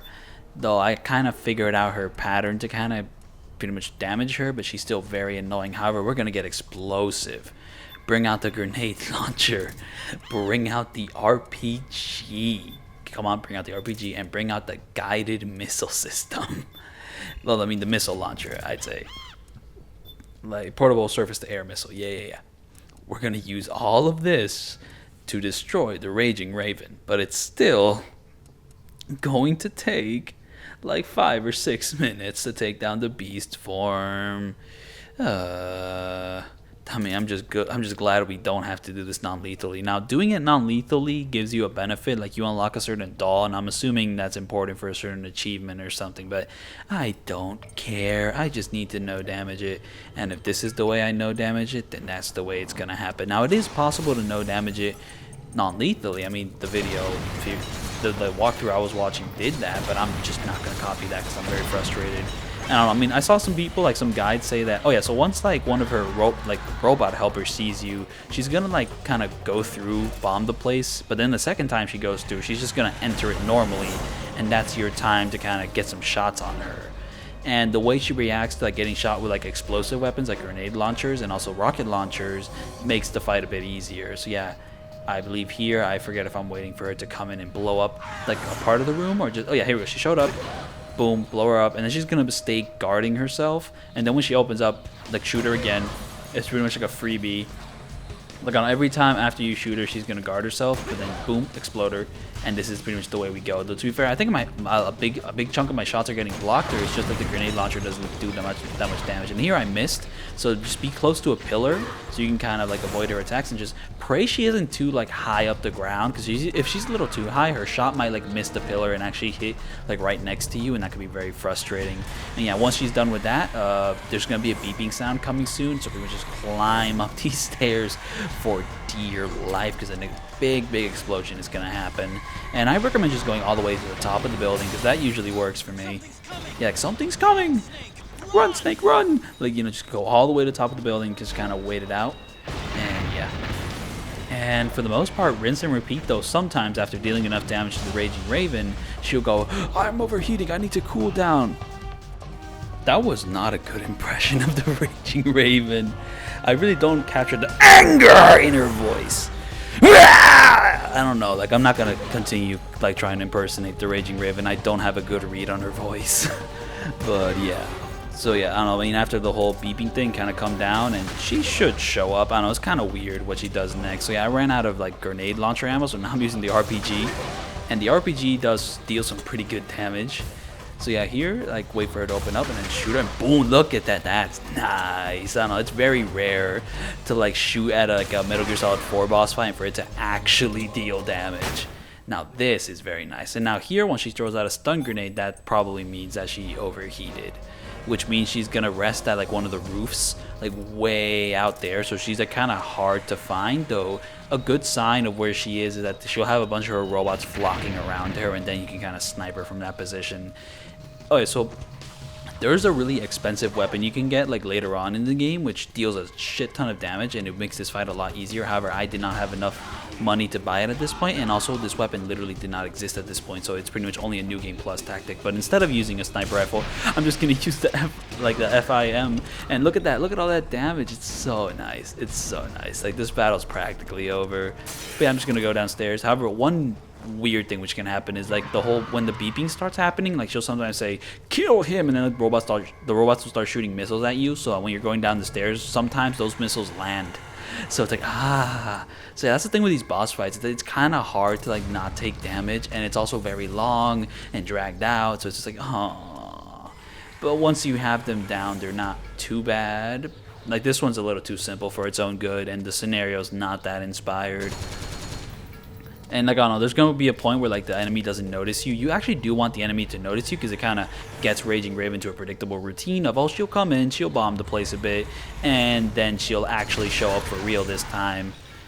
Like, I don't know, I mean, one way to get noticed is to kind of shoot the little robots around her, or to kind of get in the eyesight of one of the robots around here. But sometimes she'll do weird things that just show up out of nowhere, like right now. So here, I noticed that maybe I should have done a smarter strat where, like, when she first shows up, I'll shoot her with the shotgun to kind of get her into like a guarding thing, because I don't know, after every time she gets shot, like, she'll go into a guarding position, but then like later on, like, yeah, she'll go into a guarding position and open up, which gives her a good chance to shoot her. But if you only use the shotgun, she'll stop guarding after a certain point. But if you use a rocket launcher, she will always guard. But for the first shot, you know, kind of get her, and then she'll get into the guarding position, and then use the rocket launcher. Because, you know, wasting rocket launcher ammo for the first time she shows up is kind of pointless.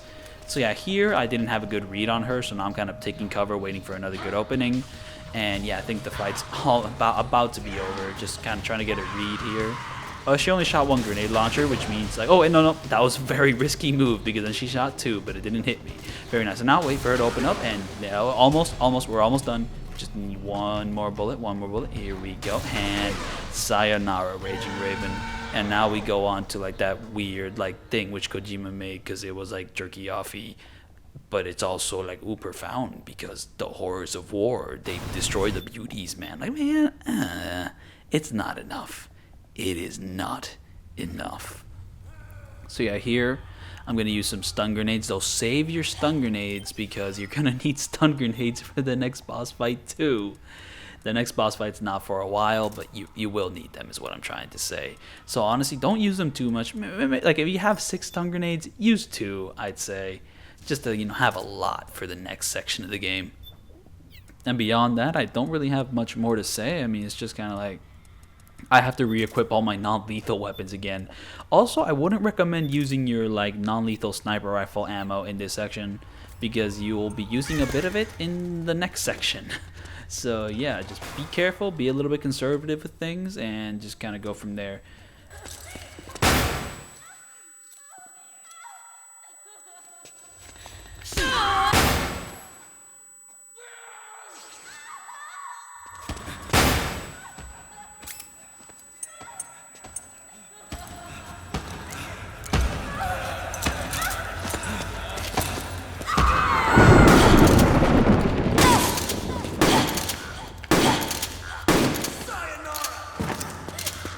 Did that guy just say fucking sayonara? Like, y'all know what I'm referencing, right? Sayonara. Like, what the fuck? this is supposed to be a serious moment, but that dude's just like, sayonara.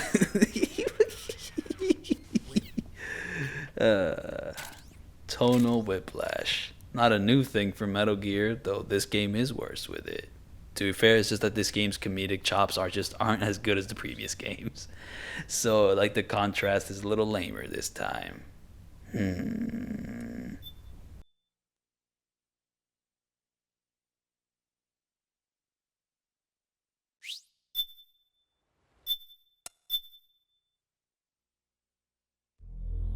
Your worm.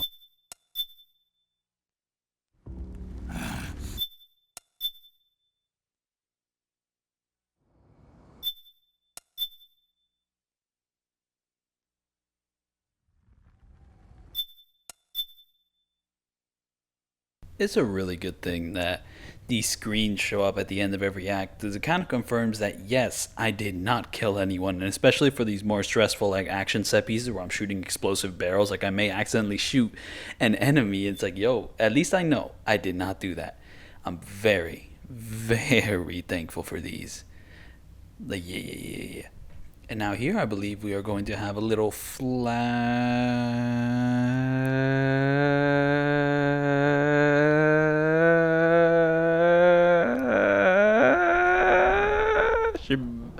What? It's not a flashback to Metal Gear Solid 1's like hardest level in the entire game. What? Oh, it's just a mission briefing. I wasted that gag on that. Are you kidding me? Come on. So yeah, it's just gonna be another section of skipping cutscenes. So yeah, we're going to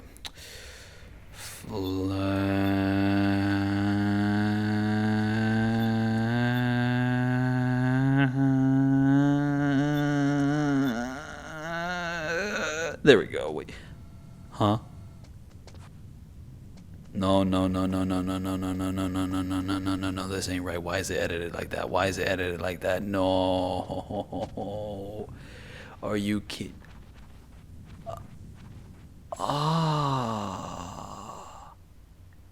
No.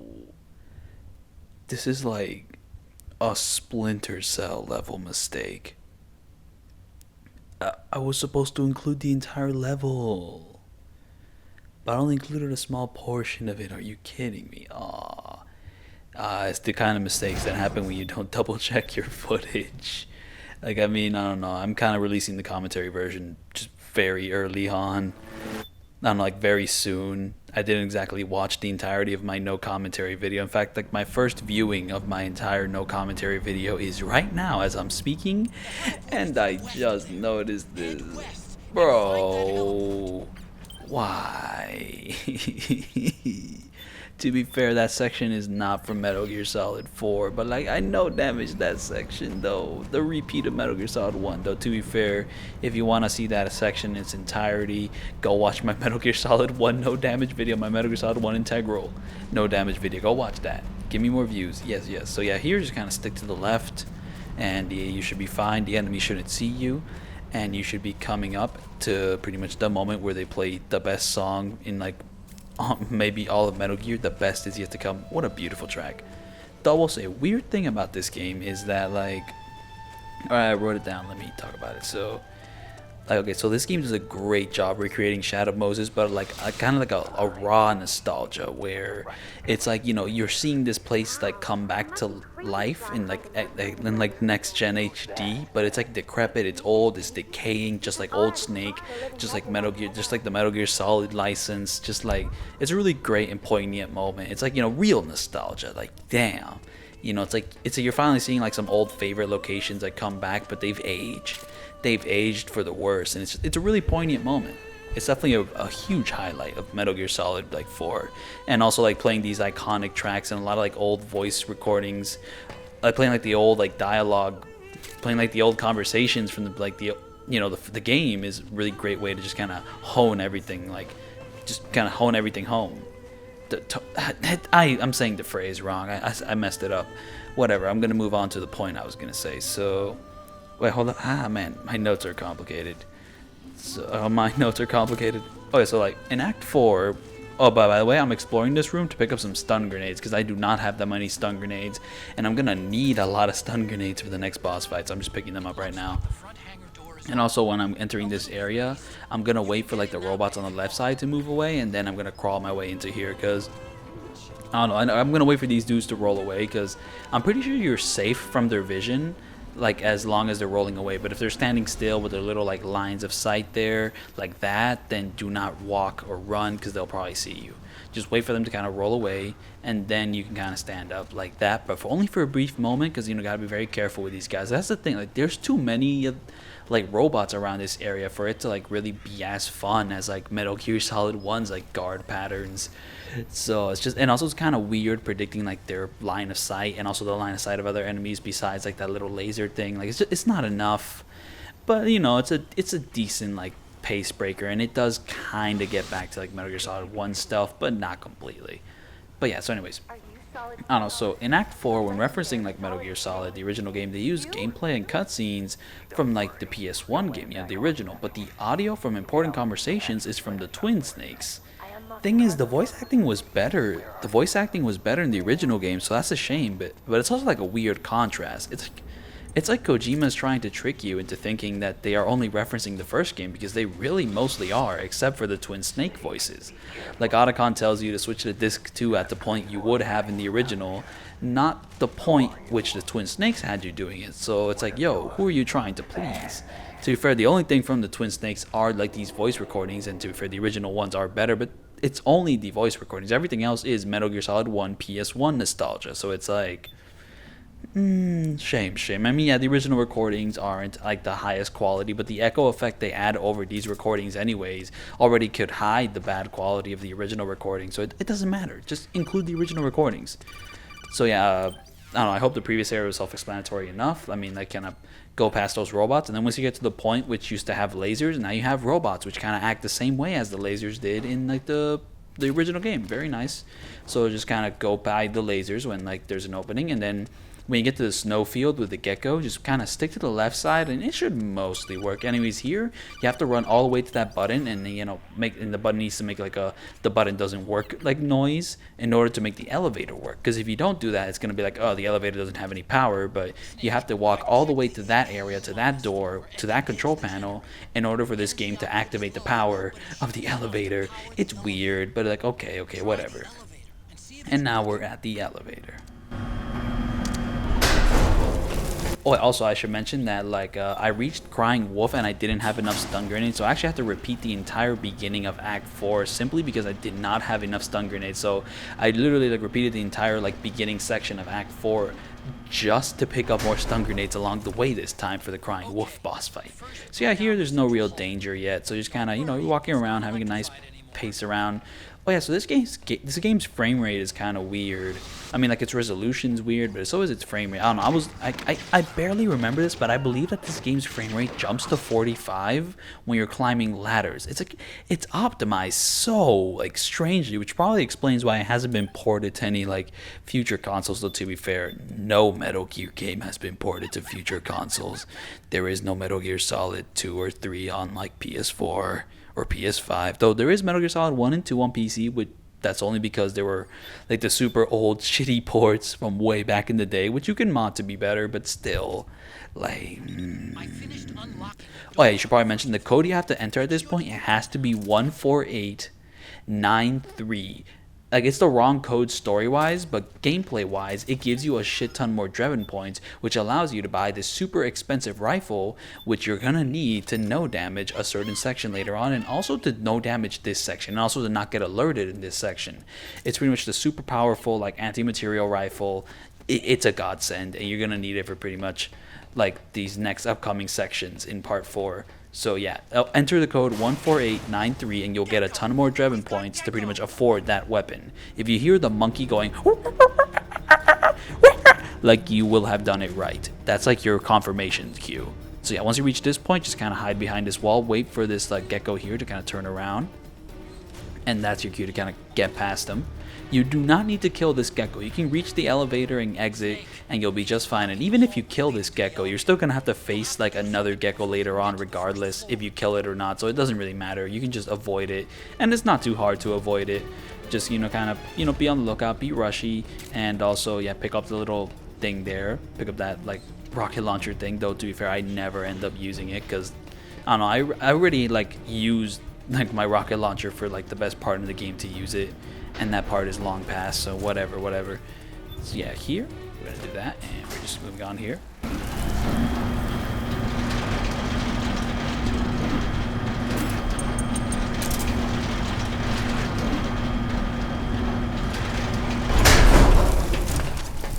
Okay, Snake.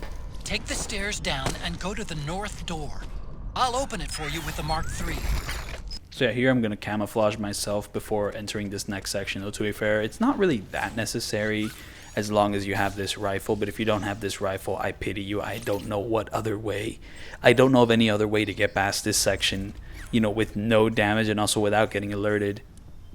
Like, you gotta pick up the rifle, man. It's for your own good.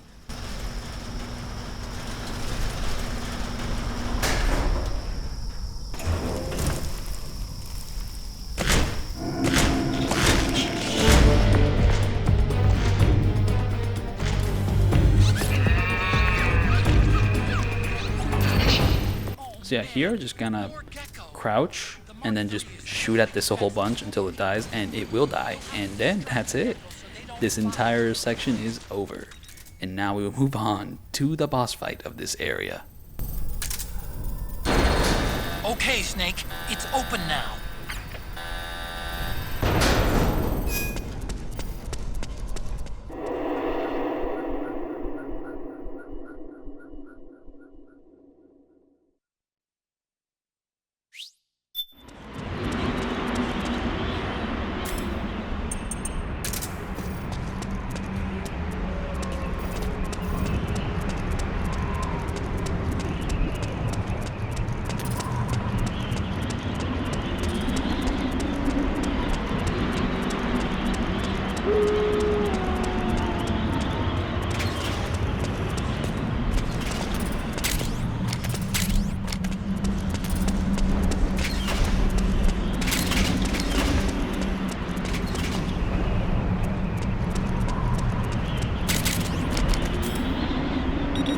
There we go, I picked up more stun grenades, and I'm definitely going to need it for this encounter because there's this great thing you can do with the stun grenades even in the beast mode, and I will save my strategy for when we get to the strategy. Well, it's not really my strategy. I took it from speed runs I saw, but it's a really good strategy. Like it's pretty funny too, but yeah, you'll see what I mean when we get there.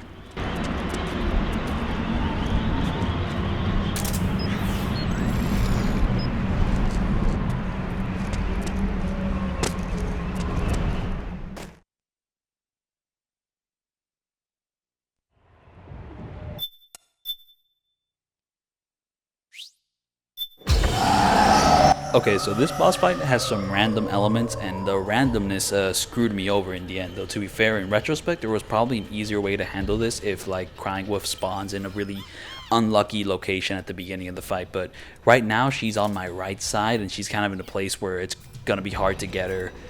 But yeah, regardless, you can kind of start the fight off. You snipe some frogs over here. They're not gonna hear you at the moment. This isn't gonna be too bad. So yeah, there's snipe that one there. And then snipe the one over here, which is going to help her friend.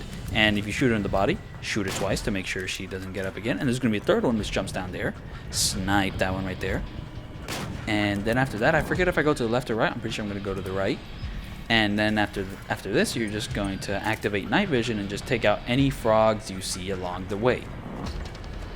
Now, okay, so I looked online, and I think I saw like a Game Informer like website, or maybe some other type of website, like something very similar to that, which said that a good strategy for the Crying Wolf fight is to hide under the truck I just went past, and Crying Wolf will show up to your location eventually. It'll be slow, but she'll show up, and I'm like, nice, I might steal that.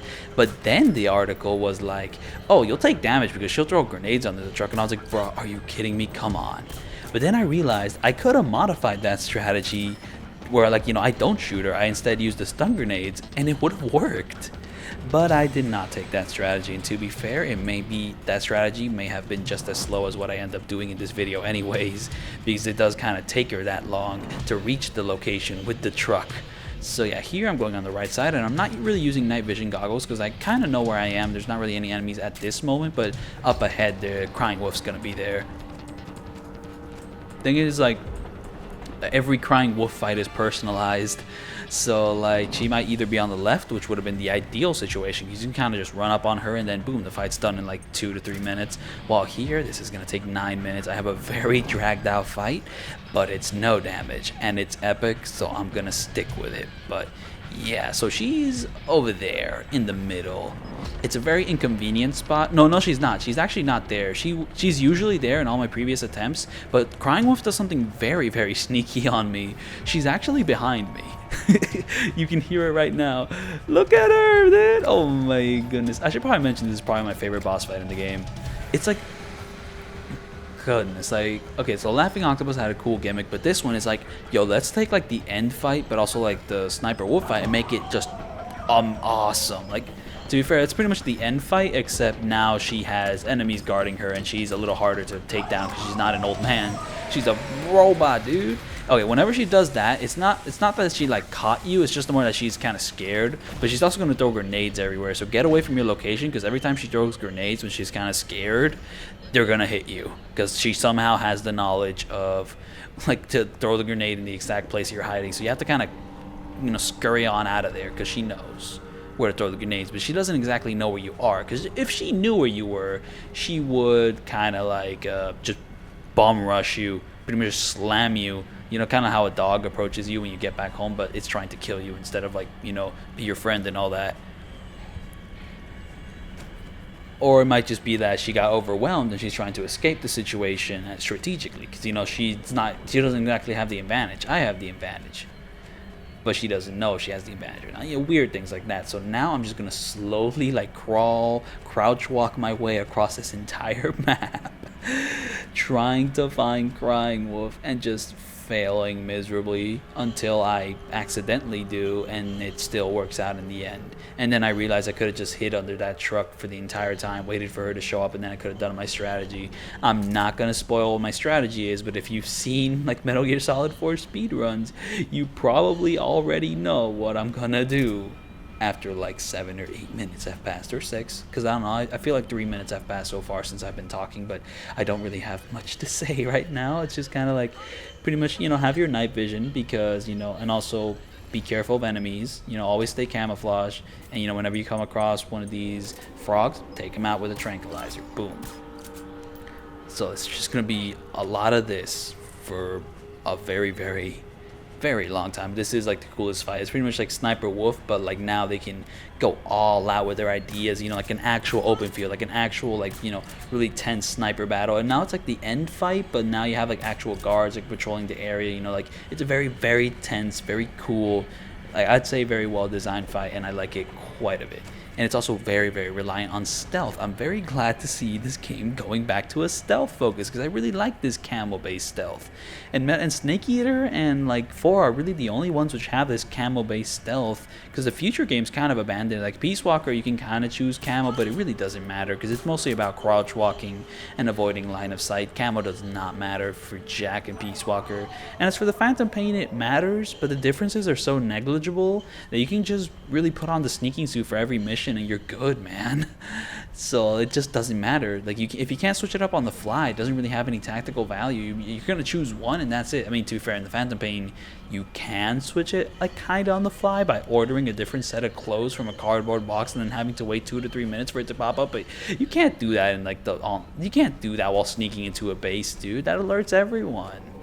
And it's just not, it's not tactical. You just, there's no real big difference. So it's mostly, once again, line of sight, you know, like know where the guards are, avoid their line of sight, and you're good. While in 3 and 4, it actually matters that you stay camouflaged, but 3 has the issue of having to use menus every time you want it to change camouflage, while 4 has the issue where, of like, you know, every time you move to a new spot, it takes a while for it to register, and that can like really ruin you in really tense situations. So like a faster Octo Camo would have worked well, but the thing is, they couldn't implement Octo Camo into Peace Walker or like the Phantom Pain, because like those games are set way in the past, and Octocamo only exists like in the very, very far future of this series. So to like retroactively introduce it in the past would break consistency, and it's just like, you know. Yeah, I mean, to be fair, Peace Walker already does that with a lot of its elements. I'll get to that game when I get to that game, but yeah, it just wouldn't work. So that's a big, big shame. Big shame. So yeah, I mean, using night vision is a pretty big part of this fight, though it does kind of ruin the beautiful visuals of this snow field. Like, these snow effects are like just as like jaw-dropping as like the rain effects in Metal Gear Solid 2. Like, just like a great showcase of tech for the time. Just, like, yeah, look at that, just like the nice blue, calm vibes, but also like how the snow can actually obscure your vision.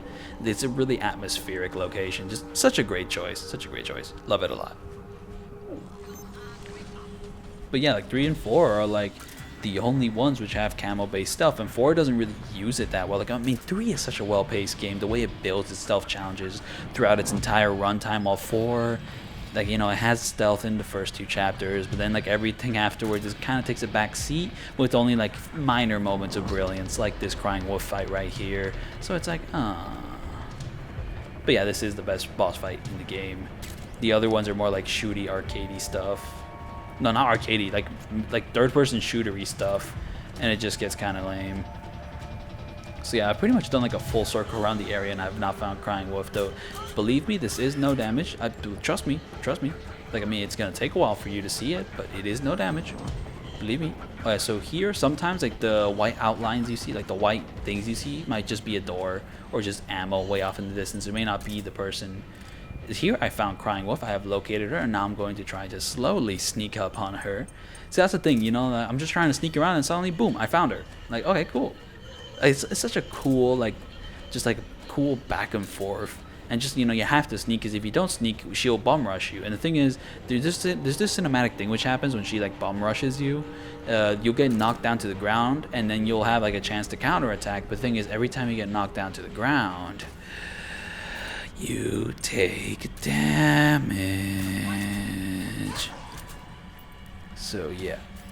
So now here I'm going to slowly make my way to Crying Wolf, but not too slowly. And now I'm going to try to throw a smoke grenade, and it works. So pretty much the strategy is throw a smoke grenade, and then and if the smoke grenade hits her in front of her face, throw 2 stun grenades. Do not change your like direction or aim, because if you do, it could screw up the pattern. And then after throwing 2 stun grenades, throw another smoke grenade, and then throw 2 stun grenades, and then another smoke grenade, and then throw 2 stun grenades, and then another smoke grenade. I mean, pretty much like repeat that pattern until she's like out of commission. And yeah, that's pretty much the strategy. So what I could have done is, like, if she's in a problematic like position, you know, like if she's not to the left, which is probably the easiest position she could spawn in, then you could just wait under the truck, wait for her to get into this position, and then like, you know, do this, and you're golden.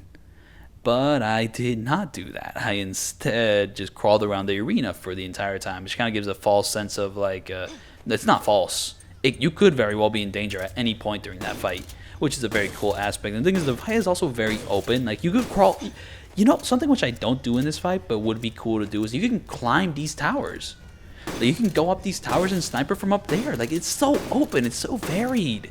There's like, it's pretty open to like different approaches. It's such a great boss fight.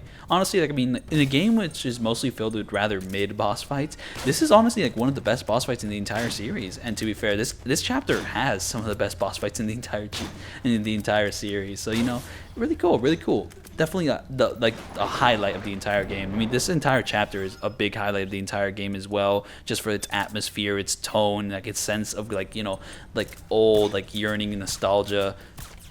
Very good stuff. Very nice. Good job, Metal Gear Solid 4. I mean, to be fair, Metal Gear Solid 4 doesn't always handle nostalgia well, but this location is probably its best like handling of that theme. But yeah, what's not so good of nostalgia is like how these wolves just know this chick. Like, that's just a reference to Sniper Wolf. Like, okay, I don't care. But it is kind of cool how, since we're on the PS3, the wolves can kind of carry her body in a cool way, which they couldn't do on PS1. So now here, after you defeat the beast form non-lethally, like, you can actually collect a Crying Wolf doll while you're trying to fight the beauty. the thing, you can also do this after you defeat the beauty, but I did not know that it was like close to my location. So instead I'm gonna do an entire circle around the map trying to find this doll I just unlocked, so I don't miss it when I move on with the game. This is probably one of my most daft moments I've ever done. However, it does have a positive effect because I end up collecting more tranquilizer ammo for my sniper rifle, which is pretty cool. I like that. I forget if I collect more tranquilizer ammo for my pistol. I don't think so, but I do end up collecting some pretty useful materials in this hunt for something which was right next to me when I beat the beauty fight. But whatever. So just like my Metal Gear Solid 1 videos, I don't really have much to say about my little trek in this beautiful snowscape, so I'm instead just not gonna say anything at all.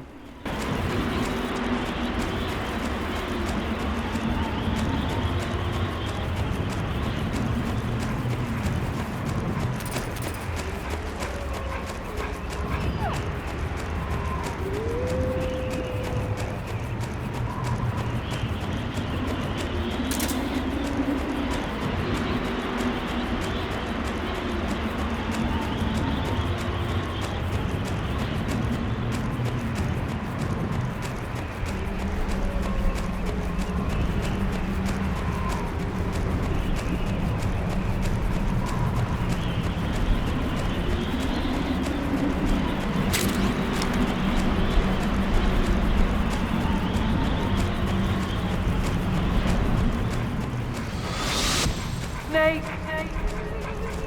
What was she fighting for? What am I fighting for? What are you fighting for? If we make it through this, I'll tell you. Okay. I'll be with you.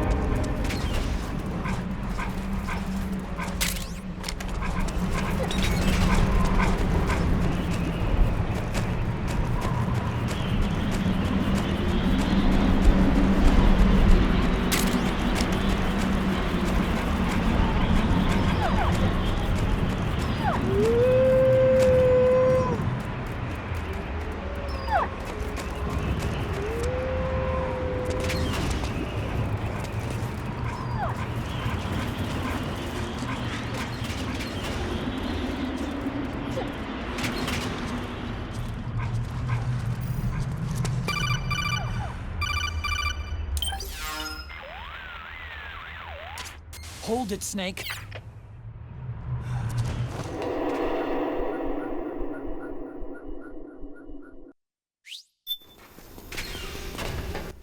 Alright, I'm back, guys, and I'm back to tell you that pressure sensitive buttons are in this game, but they're not as extreme as in Snake Eater. So, for example, here I'm gonna, activate the old face cam one. Oh yeah, by the way, Act 3 starts off with a really stupid sequence where Snake activates like a face camo thing which makes him look younger. Just like, oh, here, young Snake, because, I hope you're not mad about old Snake. Here's young Snake, but it's like, it's the stupidest thing he could have done at that exact moment. Like, why? Just for the little meme? Come on, so yeah, throw a chaff grenade, kind of, roll down to that area. And now we're going to roll down here, use the elevator, and that's the strategy for this part, because trying to sneak through this normally is hell. And I'm not going to deal with that. So instead, we're just going to use a chaff grenade to pretty much get past all the enemies. And by the way, chaff grenades are very, very rare. So it's a good thing I picked up some extra during Act 2. So yeah, we only use chaff grenades for very, very specific moments. Frankly, there's no need to use them before this act, but now is the time to act. Anyways, back to the pressure sensitive buttons. So the pressure sensitive buttons, the way they're implemented in Metal Gear Solid 4 is that if you hold like the aim button harder, you will actually be able to throw a grenade up higher. But if you hold the aim button like softer, you're gonna throw the grenade kind of underhand. I'm actually not sure if what I'm saying is true, but I believe that's how it works. I think that's the only example of pressure sensitive buttons. The rest I believe they got rid of it, though I'm not 100% sure on that. But yeah, there's no extreme stuff like how you had to like half press circle to like hold up and to like pretty much like get an enemy into a chokehold, but if you full press circle it'll kill them. There's nothing as extreme as that. Anyways, here we're going to sneak through this area by just kind of getting behind this Gekko here, and I have my solid eye like turned on to so I can see the line of sight of these Gekko, because that is very useful, because they pretty much are like fully reliant on line of sight. I am stumbling over my words. But yeah, like they're fully reliant on line of sight. So yeah, just watch out for that. We're going to wait for this one to turn to the left, and then we're going to make our way over here, and we're going to stay really close to the left because we got this little like Gekko camera here, like little mini Gekko. And now we're just going to go all the way up here, and we have some extra tranquilizer ammo on the left here, I believe. So we're going to pick that up, and now we're going to enter the next stealth challenge with robots, which is also going to involve line of sight. We're just going to wait for this robot to turn around before we go forward. There we go. Yes, yes, nice. Goat swag, goat swag. And now we're just going to get up here. We're going to wait for the robot to turn around again. We're going to keep moving forward. And we're going to get up onto this platform. We're going to get a javelin, even though I'm never going to use it throughout this entire playthrough. So this was really pointless, but it's there. I have it now. So after that, I'm going to do a bit more waiting. I'm going to kind of, make my way up here. Then I'm going to wait for this robot to turn around. Turn around. There we go. Now I'm going to make my way up to this wall. And this next section is a little random maybe, but I'm going to wait for this camera thing to kind of be facing to the right. And then I'm going to rush my way up here. But there's been other times where I rushed my way through there and I got caught. And yeah, now we're pretty much... No. There's like the next section, but I'm gonna skip the next section with a well-placed chaff grenade because, well, doing it any other way is just a big pain in the ass. I don't know. I actually found a way that if you like get into like a little crawl space, like on one of the vents, and then just like buy a shit ton of silencers for like your M4, you can actually just kill all these like little ball Gekko in the area and build up a lot of points. But that wastes a lot of time and a lot of money, which I don't believe I have, and it's better off just using these chaff grenades. So now here I'm going to equip myself for the next fight, but I don't equip myself correctly because I thought that this next boss fight I would do normally, but no. Doing this fight normally is a huge pain in the ass, and I spent so many hours trying to do it normally, but I just gave up. I learned the speedrun strat and I never looked back. So yeah, this next fight is like stupid hard to like no damage normally, so I instead I instead speedrunned it. So what you're going to need for the speedrun strategy is you're going to need some patrol bombs, pretty much like Molotov cocktails, whatever. I'm not the best expert on this stuff. Then you're going to need it's pretty much like a claymore, Molotov cocktails, pretty much like the patrol bombs, and pretty much the anti-material sniper. With all those things, this fight will pretty much end in less than 2 minutes.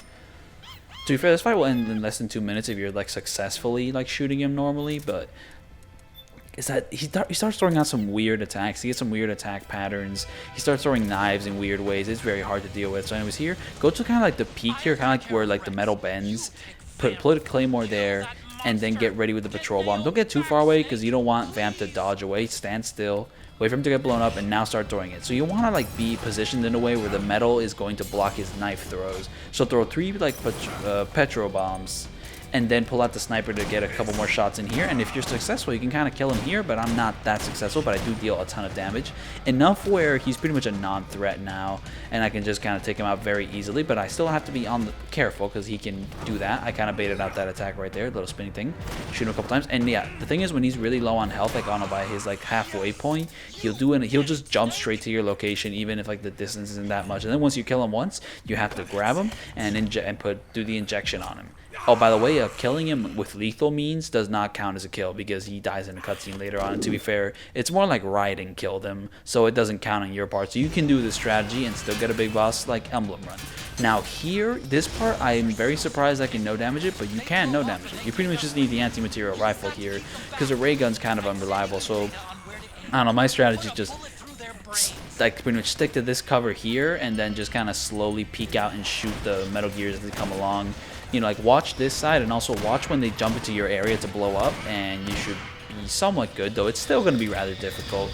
It kind of takes a little bit of like timing, a little bit of know-how, and yeah, this is very risky what I'm doing right now. So it takes a bit of risk, it takes a little bit of skill, a little bit of patience, but it is possible. So yeah, I don't know what I'm gonna equip. Oh, I'm gonna buy more ammo. So with these lethal weapons, you can buy more ammo. So it's very cool, very nice. So I'm just gonna keep doing that while I'm taking out these Metal Gears. So yeah, I don't know, kind of peek to see like where they are, and then like try to peek out when they're not shooting at you anymore. I don't know, this is very risky what I'm trying to do here. This fight's always going to be risky, but I don't know, with this weapon it shouldn't be too bad. But, you know, just always be careful, always be on the prowl, and, you know, always keep, like, the heat up, because if you're, like, too inactive, they're going to blow up, man. So, yeah. And, I mean, this moment's a really great action set piece, I'd say. And, you know, like, you have this whole split screen effect where you can see, like, Raiden on the right, like, you know, battling Vamp with this really, like, awesome choreographed fight scene. Like, I don't know, Raiden gets, like, the best action scenes in this game. They're all, like, super well choreographed and, like, fun to watch.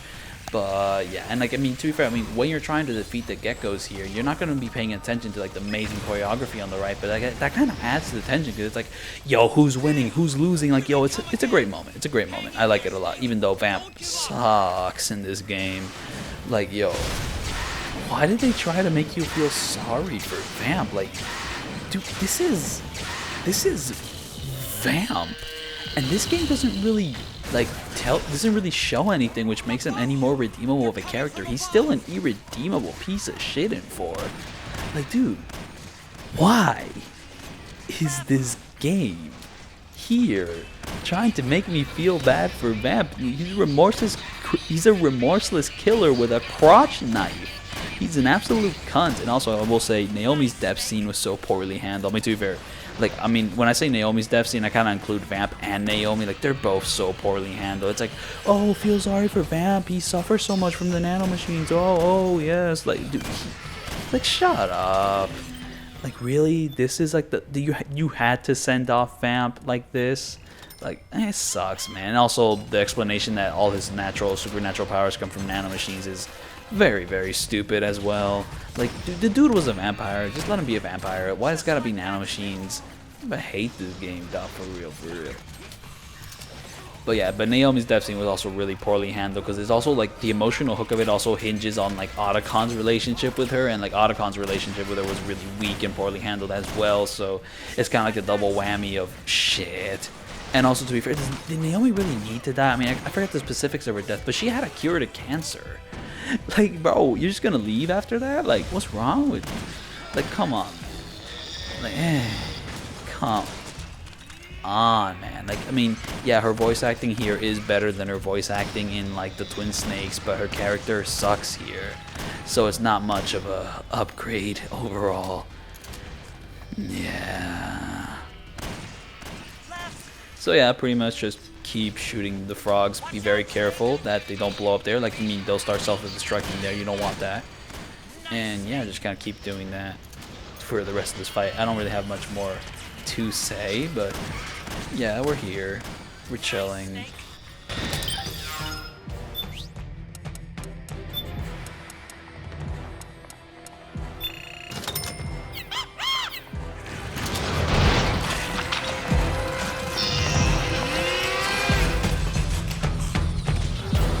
I will say I'm very glad that Metal Gear Rising exists, so we can actually take advantage of all the sword swinging stuff which like Raiden can do.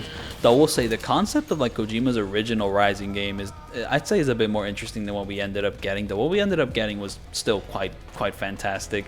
We had like one of the best final boss fights of all time and all that, you know, very good stuff. Though, I don't know, a game which actually explains how Raiden got to this point would be so awesome. It'd be like one of the prequel games I'd actually be interested in, frankly. Because I don't know, big boss prequel games, I'll get to those when I get to those.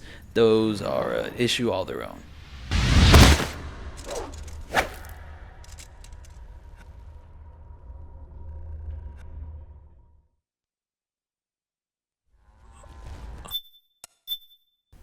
So sadly, after Act 1, every single act afterwards will have one section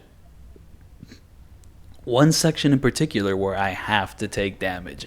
And for Act 4, this is the one. And it's the one where you're riding on a giant Metal Gear. So the strategy here is just gonna rush through the enemies and just keep stomping them. If you don't stomp them, you take more damage. So it's just kind of, you really cannot avoid damage in this sequence. So yeah, it's impossible.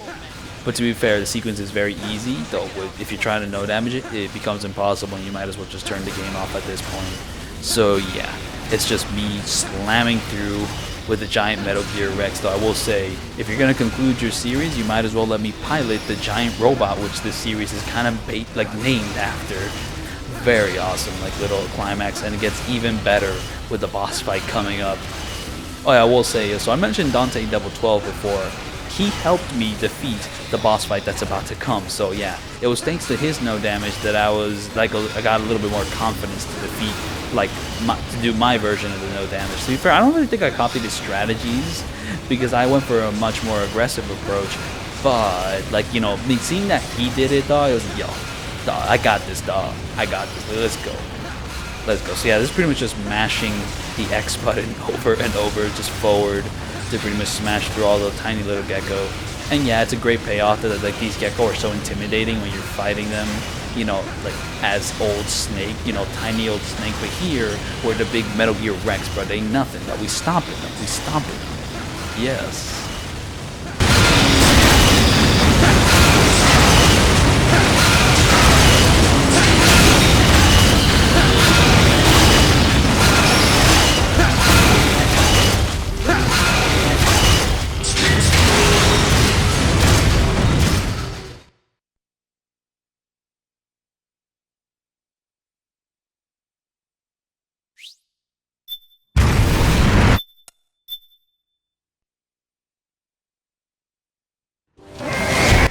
So yeah, here, start the fight off, walk towards Ray, and then go for the little melee combos there. And then there'll be a moment where you can press triangle to pretty much get a grip on like Ray there to do a little heat move, little heat action.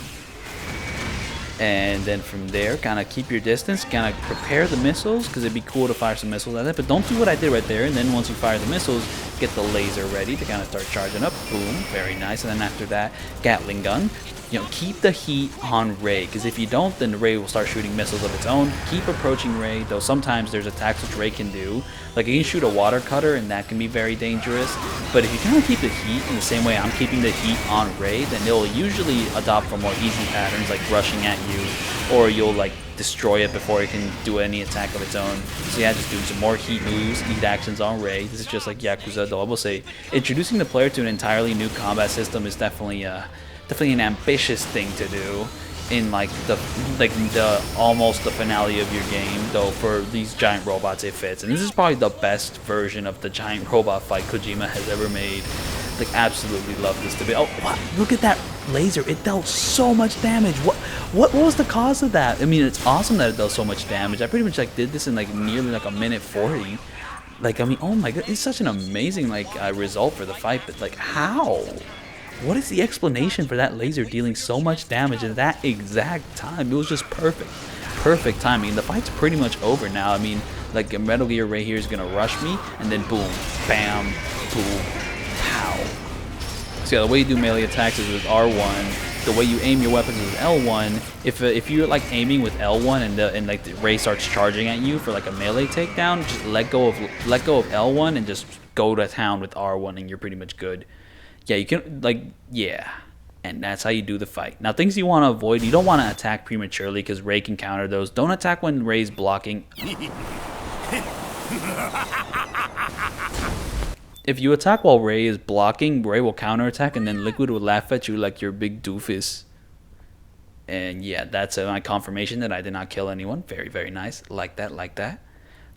And now we're going to move on to the final part of the game. And yes, this is probably my longest commentary video yet, to be fair.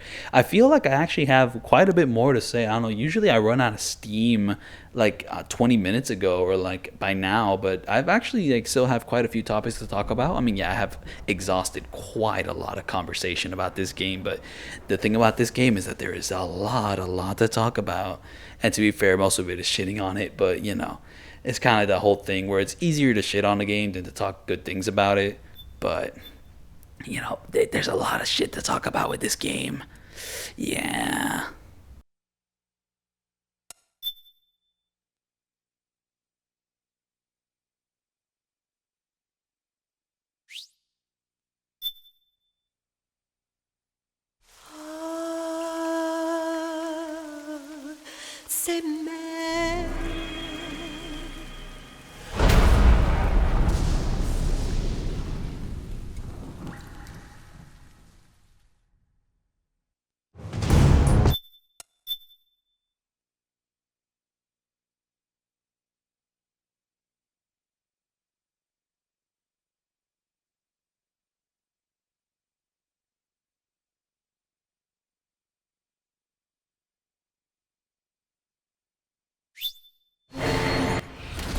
This game's loading screens can be very, very long.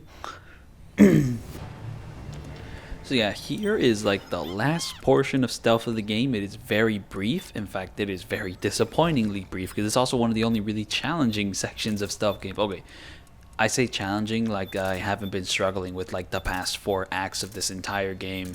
The game is challenging, but like this feels like more focused stealth. And it's also like a bit more fun than like some of the other sections because I don't know. It kind of feels like, I don't know, Metal Gear Solid 1 stealth, but like with Snake Eater mechanics. No, Metal Gear Solid 2 stealth, but like with Snake Eater mechanics, and I really like it. I don't know, it has this nice like dynamic feel to it. And yeah, the path I'm going to take is kind of throw out a stun grenade at that point to knock out those 2 enemies. Wait here, there's going to be 2 enemies that drop down, take them out with tranquilizer. Ba-bing. And then after you do that, I'm going to throw a chafe grenade because that's what happened in like the walkthrough I was watching. But you know, I actually don't know why I threw a chafe grenade, but I did. And then the enemy's gonna jump down from here. CQC time, boom.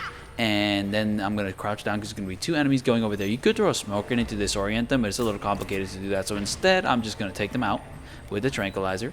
And then once I do that, I'm going to pretty much run forward, stay on the left, because there's some robots, there's some Gekko here, the big Gekko, but I'm going to stay on the left here, kind of get into this little thing. But then now we're going to do a little bit of a detour now. Instead of going through the left, we're going to go to the right here and kind of cross. We're going to wait for this Gekko to turn around. And then once this Gekko turns around, I'm going to go cut through here, cut through the right. And to pretty much get to, gonna cut through the right, go up through here, and then stay on the left because another Gekko drops down and we want to stay out of his line of sight. And is the Gekko even a he? I mean, what's the gender of the Gekko? I mean, it's a big robot that moves a lot. I don't know. Wait, are cows only female? I don't even know that, man. I don't know, the cow, like, biology, genderology, whatever. That's lost on me at this point. It's 2 a.m., dog. And yeah, that's the last bit of stealth you're going to have in the game. Yeah, Act 5, the big conclusion, that's it. That's all the stealth you're getting. Fuck you. Is defended by directed energy weapon that emits certain types of microwaves. Did you say? With all my complaining, and this is still probably one of my favorite ones, though, I have had this replay has given me a worse opinion of it because I used to hold the first 2 acts of the game in such high regard, but now they're not as special to me anymore. Like, I would still put this above the first Metal Gear Solid because, like, the first Metal Gear Solid, the second half is pretty draining as well, though I much prefer the story and characters of the first Metal Gear Solid over this one. But like the gameplay I find a lot more interesting in this one. Even when it's being weak, I still find this more interesting and fun to play through. But yeah, whether Peace Walker or 5 is better, now that has gotten a lot more debatable for me when it comes to comparing them to 4. So yeah, here I'm going to activate the Altair costume for a frog encounter, the last frog encounter of the game. And there's a little fun fact about this frog encounter, a lot of frustration. So, I mean, when I first passed this frog encounter, I got to the Screaming Mantis fight and I was about to save the game, but then my muscle memory made me exit the game because I don't know, every time I took damage, I would just go to the save, like the save thing, and in the save thing, you can exit to the title screen. And by my muscle memory just dragged my icon to select the exit to title screen, which means I did not save after this fight, so I had to repeat it all over again. So yeah, like I pretty much go to this like little hallway here all the way to the end, lay down, get headshots on the frogs because if you like take too long, they might start shooting the machine gun and then you'll take damage. And then just kind of go from there. I mean, the best case scenario is that they'll throw a stun grenade, which won't do anything because you can just use a syringe to get all your stress back. Well, I mean, to get all your... I mean, it's a stress meter. You don't want to get more stress. You want to get, like, you know, stress meter full. It's a stamina meter. It's not a stress meter. I've been calling it a stress meter this whole time. But that's just because it can only be diminished by stress. But it's more of a stamina meter. Oh, yeah. Rose is in this game. She's lame, and also they don't answer if Rose was an AI in Metal Gear Solid 2 or at what point she was human or not. They just left that up in the air. I mean, if you're gonna bring her back and you're gonna like retcon the entire like VR angle of Metal Gear Solid 2, I mean, you might as well answer that question, but they don't. So yeah.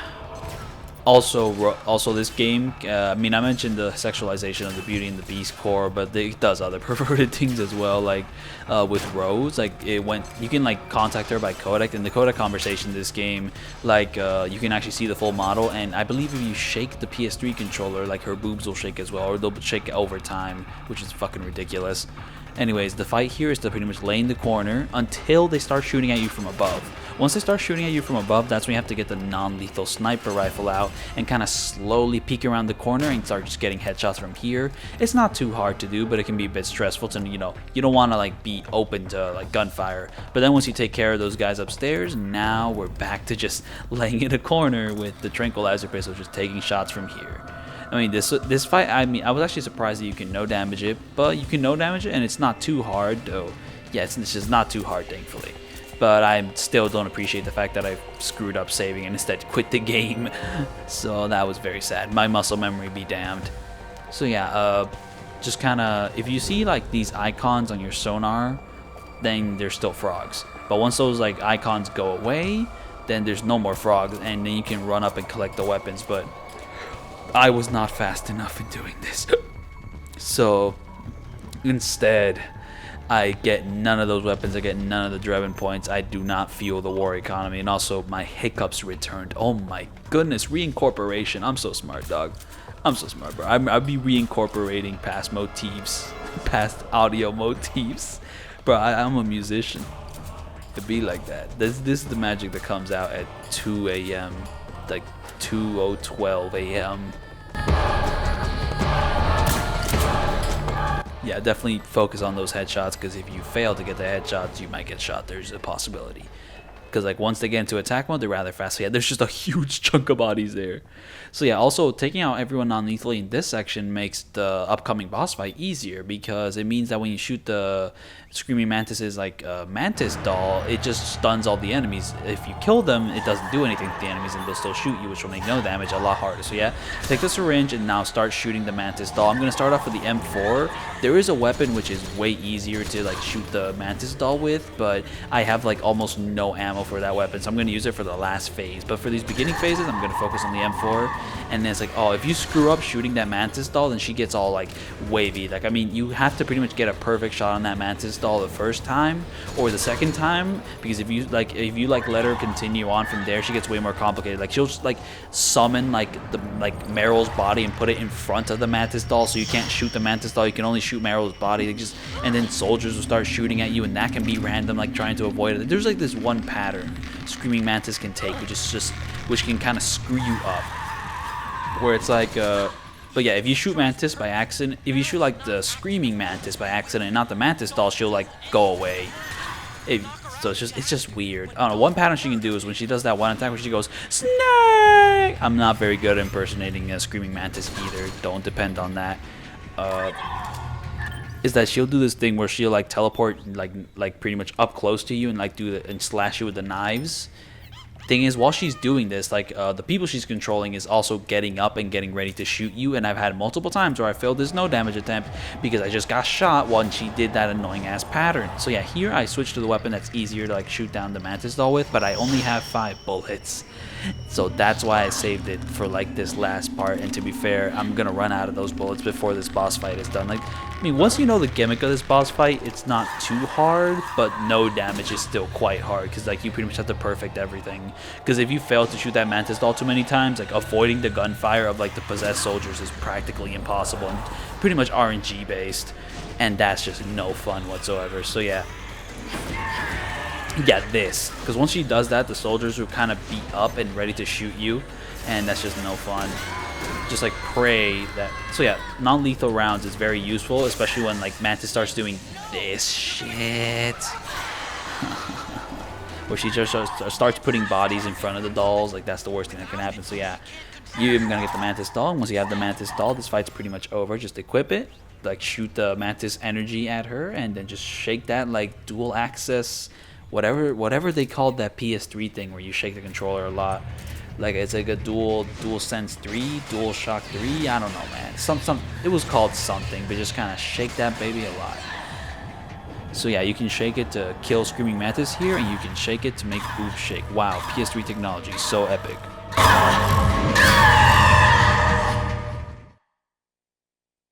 It is really weird though that you have an Altair costume in this game.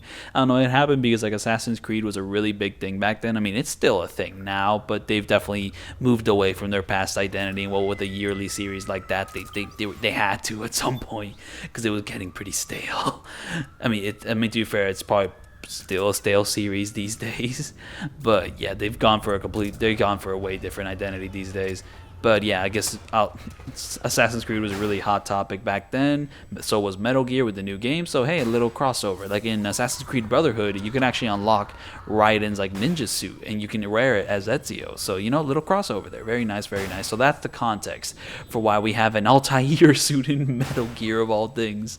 You know, both very famous stealth series, which have a shit ton of action, which kind of contradicts the whole stealth theme.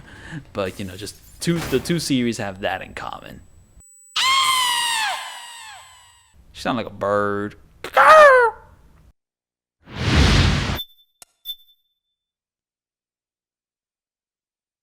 So yeah, I guess something I wanted to mention is that, so after this boss fight, you learn that, yeah, Psycho Mantis was controlling all the B&B core, which, like, man, Psycho Mantis is used so tastelessly in Metal Gear Solid 4. Like, it completely undermines his emotional depth in the first game. Plus, he's now a major antagonist. Like, dog, did you see his death speech, bro? Did you play the first game, bro? Like, dog, I hate you. Like, I hate you. Also, talking about more cringe things, like Meryl and Johnny's romance is so cringe. Like, I can see the point in bringing Johnny back, but the romance was unbearable. No, I don't care about how love blooms on the battlefield, Otacon. This is still cringe. So I'd say that's my old Snake impression. I could definitely work on it, but I'm grumbling. I'm definitely grumbling there. But yeah, horrible moment. They just like that one moment where like Johnny and Meryl like fighting. It's like, oh my god, we have to get married. And it's like, dude, you're ruining the intention of the entire scene. I hate you. Kojima. Ugh. So yeah, here, this is the hallway part. And pretty much the way you get past this part is to have a chaff grenade ready. So this is why you don't want to use them too liberally. Only use them for very, very specific moments. This is my last chaff grenade, and to be fair, this is like pretty much the last moment in the game where I can use the equipment, so might as well use it now. So this is actually a pretty risky chaff grenade use. Honestly, I should have had two on hand, but I got really lucky this time and I didn't take any damage at this point. So yeah, like, I mean, the chaff grenade in this game lasts for a really, really long time. I don't know, in previous games, like, it ran out pretty quickly, but here, I mean, like, honestly, 3 straight hallways? I mean, almost 4 straight hallways, and it hasn't run out yet? Okay, it ran out now. So here, like, the thing that's dangerous about this hallway is that they can equip guns at one point and start shooting you. Like, look at that, I got so lucky that those shots did not get me, and also I got really lucky that even though I started crawling at one point, I didn't take damage. Like, that was so lucky there. Like, oh my goodness, dude. Okay, but now here comes the microwave part where you're gonna take damage and there's no way you can avoid it. So yeah, this is the part of Act 5 where you have to take damage. Yeah. So, okay, so I was gonna say something. So yeah, the microwave hallway scene here is, like, I don't know, pretty fantastic emotional peak, but like, does Snake even have to go through all this? Like, Otacon pretty much did all the work in the server room, and Snake did a pretty piss poor job protecting the Mark III. So like, hey, yo, what's going on here? I don't know, still a cool moment, but it's kind of let down by the fact that I don't really care much about this story, and a lot of these conflicts don't really matter much to me, though. I don't know, Raiden taking people out with his sword is pretty swaggy. But yeah, like, I mean, the split screen effect is, like, such an ingenious move. I don't know, having you, like, smash triangle is, like, for 4 minutes straight on, it's, like, such a great way to convey Snake's suffering to the player. I mean, like, you know, these cinematic moments tend to, like, drag down other games, but I feel like this game's definitely earned it, even with its pretty fucking shit story. Like, this is definitely a pretty good peak for the game. And it's also a cool way to bring back the torture sequence stuff from, like, Metal Gear Solid 1 and 2. You know, this is your torture now. Let's go. But it's let down by the fact that, like, bro, you didn't have to do this. You don't have to do this. I mean, to be fair, I mean, that's the whole point. Like, yeah, Otacon, I have nothing left. Otacon, I have nothing left. Otacon.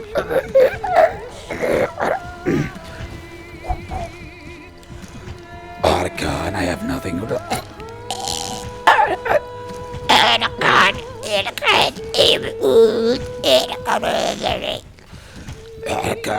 Otacon, I'm old. Ah, but I'm too cheeked up, Otacon, please. Alright, enough impressions. I'm going to talk about something annoying. So, after this sequence, I learned that you can't save during the final boss fight of Metal Gear Solid 4. I don't know, usually during a boss fight, you can pretty much bring up the pause screen and save.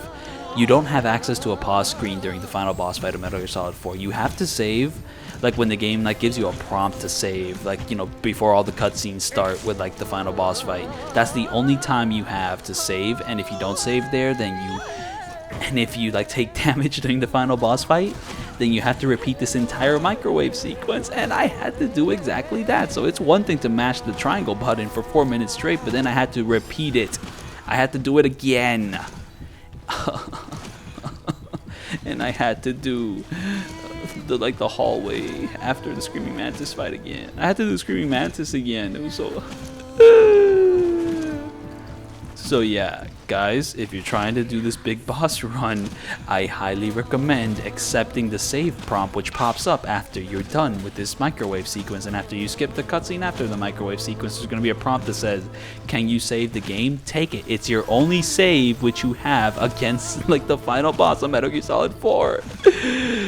Take it. Take it. We're running out of time. You've got to keep moving. Please.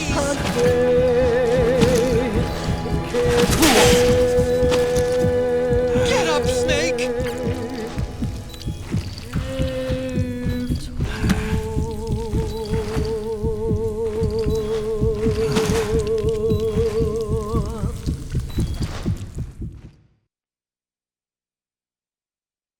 I think we're past the needs of spoilers. Yeah, the final boss is Liquid Ocelot, or as I like to call him, Final Ocelot, because he's the final boss and he is Ocelot. And I don't know, another kind of big issue with this game is that it kind of puts a little too much importance with Snake's rivalry with Liquid. Like, it really isn't that important. Like, it's kind of something which should have stayed in the first game, and even the big twist in the second game was probably one of the more baffling additions. Like, this final boss fight is still really epic, but like, you don't have to kill each other, dog. You're on the same side at this point. What rivalry are you two babbling on about? Anyways, here my strategy is dodge into him a bunch of times. He has a right hook, which is like his 5th hit. Wait for it to come out and then go for a full combo there. And then here, when he gets up to go for a full combo, if he blocks it, press like the X button to like duck once, and that should be good enough. And now here we have him up against the wall, which means we can spam the strong attack on him. Every time he gets up and kind of puts his guard up, go for a strong attack. Now this game has the balls to introduce an entirely new combat system at the very end of the game, and just expects the player to roll with it. And it has a lot of weird intricacies which you haven't seen in any other part of the game except for like the Metal Gear Ray fight with the heat action. So it's just like, bro. Though it is a pretty like epic, like expansive boss fight, which is kind of like a love letter to like the entire Metal Gear Solid series. But yeah, like you can dodge and pretty much like duck. So pretty much I dodge into him, like I kind of dodge straight into him, and I kind of dodges all like his hits he does like with his 5-hit combo, and I wait for his 5th combo to hit. And also you want to hit him when you're like fully standing up, because like if you hit him while you're dodging, you do kind of like a dodge strike, kind of a body blow. You don't want to do that. You want to do a full combo when you're starting off, and then when he's getting up, I do a full combo because I'm not up against a wall yet. I don't know, this strong attack like attack you do only works when he's up against the wall. You can't really do it when he's like in the middle of the field, because like you won't have enough, your attacks won't reach him because you'll like punch him too far. And yeah, also pretty much the way you do a strong attack is by holding the block button and then doing the strong attack. And we're gonna continue doing the strong attack in this part, because pretty much we bait out his strong attack and then we retaliate with ours. And that's pretty much how you approach this part of the fight. You can't really do full combos on him because he actually starts dodging your attacks now. And also, this is the most dangerous attack he does. It takes off so much health. But to be fair, with no damage, all health taken off is health taken off. And I don't want any of it. So yeah, this is pretty much how the second phase is going to go down. And yeah, I've only seen one video of someone no damaging this fight. And it's the guy who did the walkthrough. Let me bring up his name again, because this guy is the GOAT for this. But yeah, Bond Lover 1313 is the only person who I've seen no damage this fight, like completely. though, I will say. It helped me a lot with the first and second phase. It did not help me at all with the third phase, but that's because the third phase of his fight is such a crapshoot, and I'll get to it when I get to it. But yeah, like, I don't know, kind of keeps him distance, kind of keeps him space. You want to have enough space to dodge away from Liquid when he dodges into you, because that's usually when he's going to do a strong armor attack. Like, I don't know, most of the time when he dodges into you, he's kind of prepping to do a strong armor attack, but, you know, not always. And I mean, sometimes you don't always have to dodge back. You can kind of dodge to the side and get him after he's done with his strong armor attack. Just like, you know, you have a bit of mobility to work with, but not too much though. Oh yeah, also you can actually move the camera during this part, but I'm a little stressed, so I decided not to. But sometimes the angles don't work to my favor, so moving the camera can be a good advantage actually. Oh yeah, and yeah, once you're moving on to the next phase of the fight, there's this nice little transition, and now we're in the Snake Eater phase, and this part is such a crapshoot. Like, I did not understand the strategy which like Bond Lover was going for at all. Now the saving grace of this fight is that some of the attacks which like Liquid can do against you, like some of the CQC attacks he does, don't actually deal damage. So you can kind of get away with like letting him do some of these things. However, this one you have to like mash that like left stick so hard, like spin it around super hard so that your stamina doesn't run out, so you don't take damage. It's a really arduous thing. So I had to adapt my own strategy because I had zero idea what Bond Lover was doing. He doesn't do commentary, so I don't really understand his thought process. And all the guide videos on how to take down this fight, it's like, oh, this is the easy part. I don't have to explain anything. Like, don't really. This is the hardest part of the fight to avoid damage on easily. But yeah, pretty much my strategy is wait for Liquid to kind of be close and then go for like a full normal combo and just pray that like the CQC attack he does is just one of those which doesn't deal damage to you, like this one, which he repeats twice. But yeah, like, so yeah, that's pretty much my strategy. Just kind of wait for him to get close and then do that. And if he like blocks, dodge away and pray that he doesn't hit me. And that's pretty much it. It's such a crapshoot. It's pretty much RNG. And that's pretty much how this fight's gonna go. Epic music, I don't know, epic setting. It looks cool, it looks brutal, but oh my goodness, just I'm not gonna mess with any of the CUC. I'm not gonna mess with like strong armor attacks, and yeah. And now we've reached the final phase of the fight, which is pretty much just an extended cutscene, really. And I don't really have any much more to add to this. However, you may think I took damage in this, but I have a theory that you don't actually take damage in this part of the fight, because I actually tested it. You can't die in this part, because like, I mean, I let Ocelot hit me 9 times when I failed some of the previous attempts, and I didn't die. Like, I mean, on the 3rd hit, Snake will like make a noise that he died, but he didn't actually die. So it's actually impossible to lose this fight. So yeah, Liquid hitting you once is actually unavoidable. So you just can't avoid that, I'm sorry. But pretty much every other time you should pretty much get every single hit. But like, I guess it's scripted that Ocelot will at least get 1 good hit in. But to be fair, Ocelot can't even kill you, so he might as well not be dealing damage. So yeah. To be fair, if I'm wrong on that, then show me a video of someone dying in this section, because I highly doubt it. I don't think people die in this section, because it's pretty much the cutscene part. And yeah, that's my video. Yeah, thanks for watching. I don't know, my next planned game, which I plan to like no damage. Oh, actually, there's something I want to mention before I go. And it's a little bit of a fun fact of sorts. So, okay, hold up. Just got it all the way at the end of my notes. Yeah, like, so the final scene with like Big Boss and Old Snake, I'd say is more interesting in like the Japanese audio, because like the voice actors and the Japanese voice actors are also father and son in real life, so that kind of adds a little bit of dimension to that scene with the Japanese voice track. So yeah, that's just a little fun fact I wanted to end off on. And yeah, my next video is Portable Ops. I have my eye on that game. I have been able to emulate it pretty successfully. I have not been able to do a 60 FPS mod, but maybe I won't. I might just record the game at its like, you know, glorious like 20-25 FPS emulated. And yeah, that's my video. Thank you for watching, and I will see you all next time.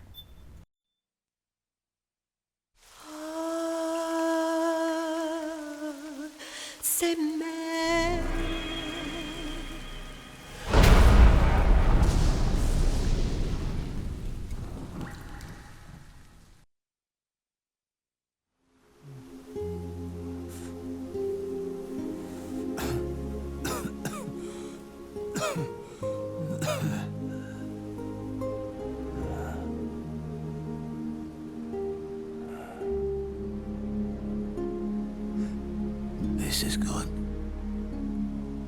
isn't it?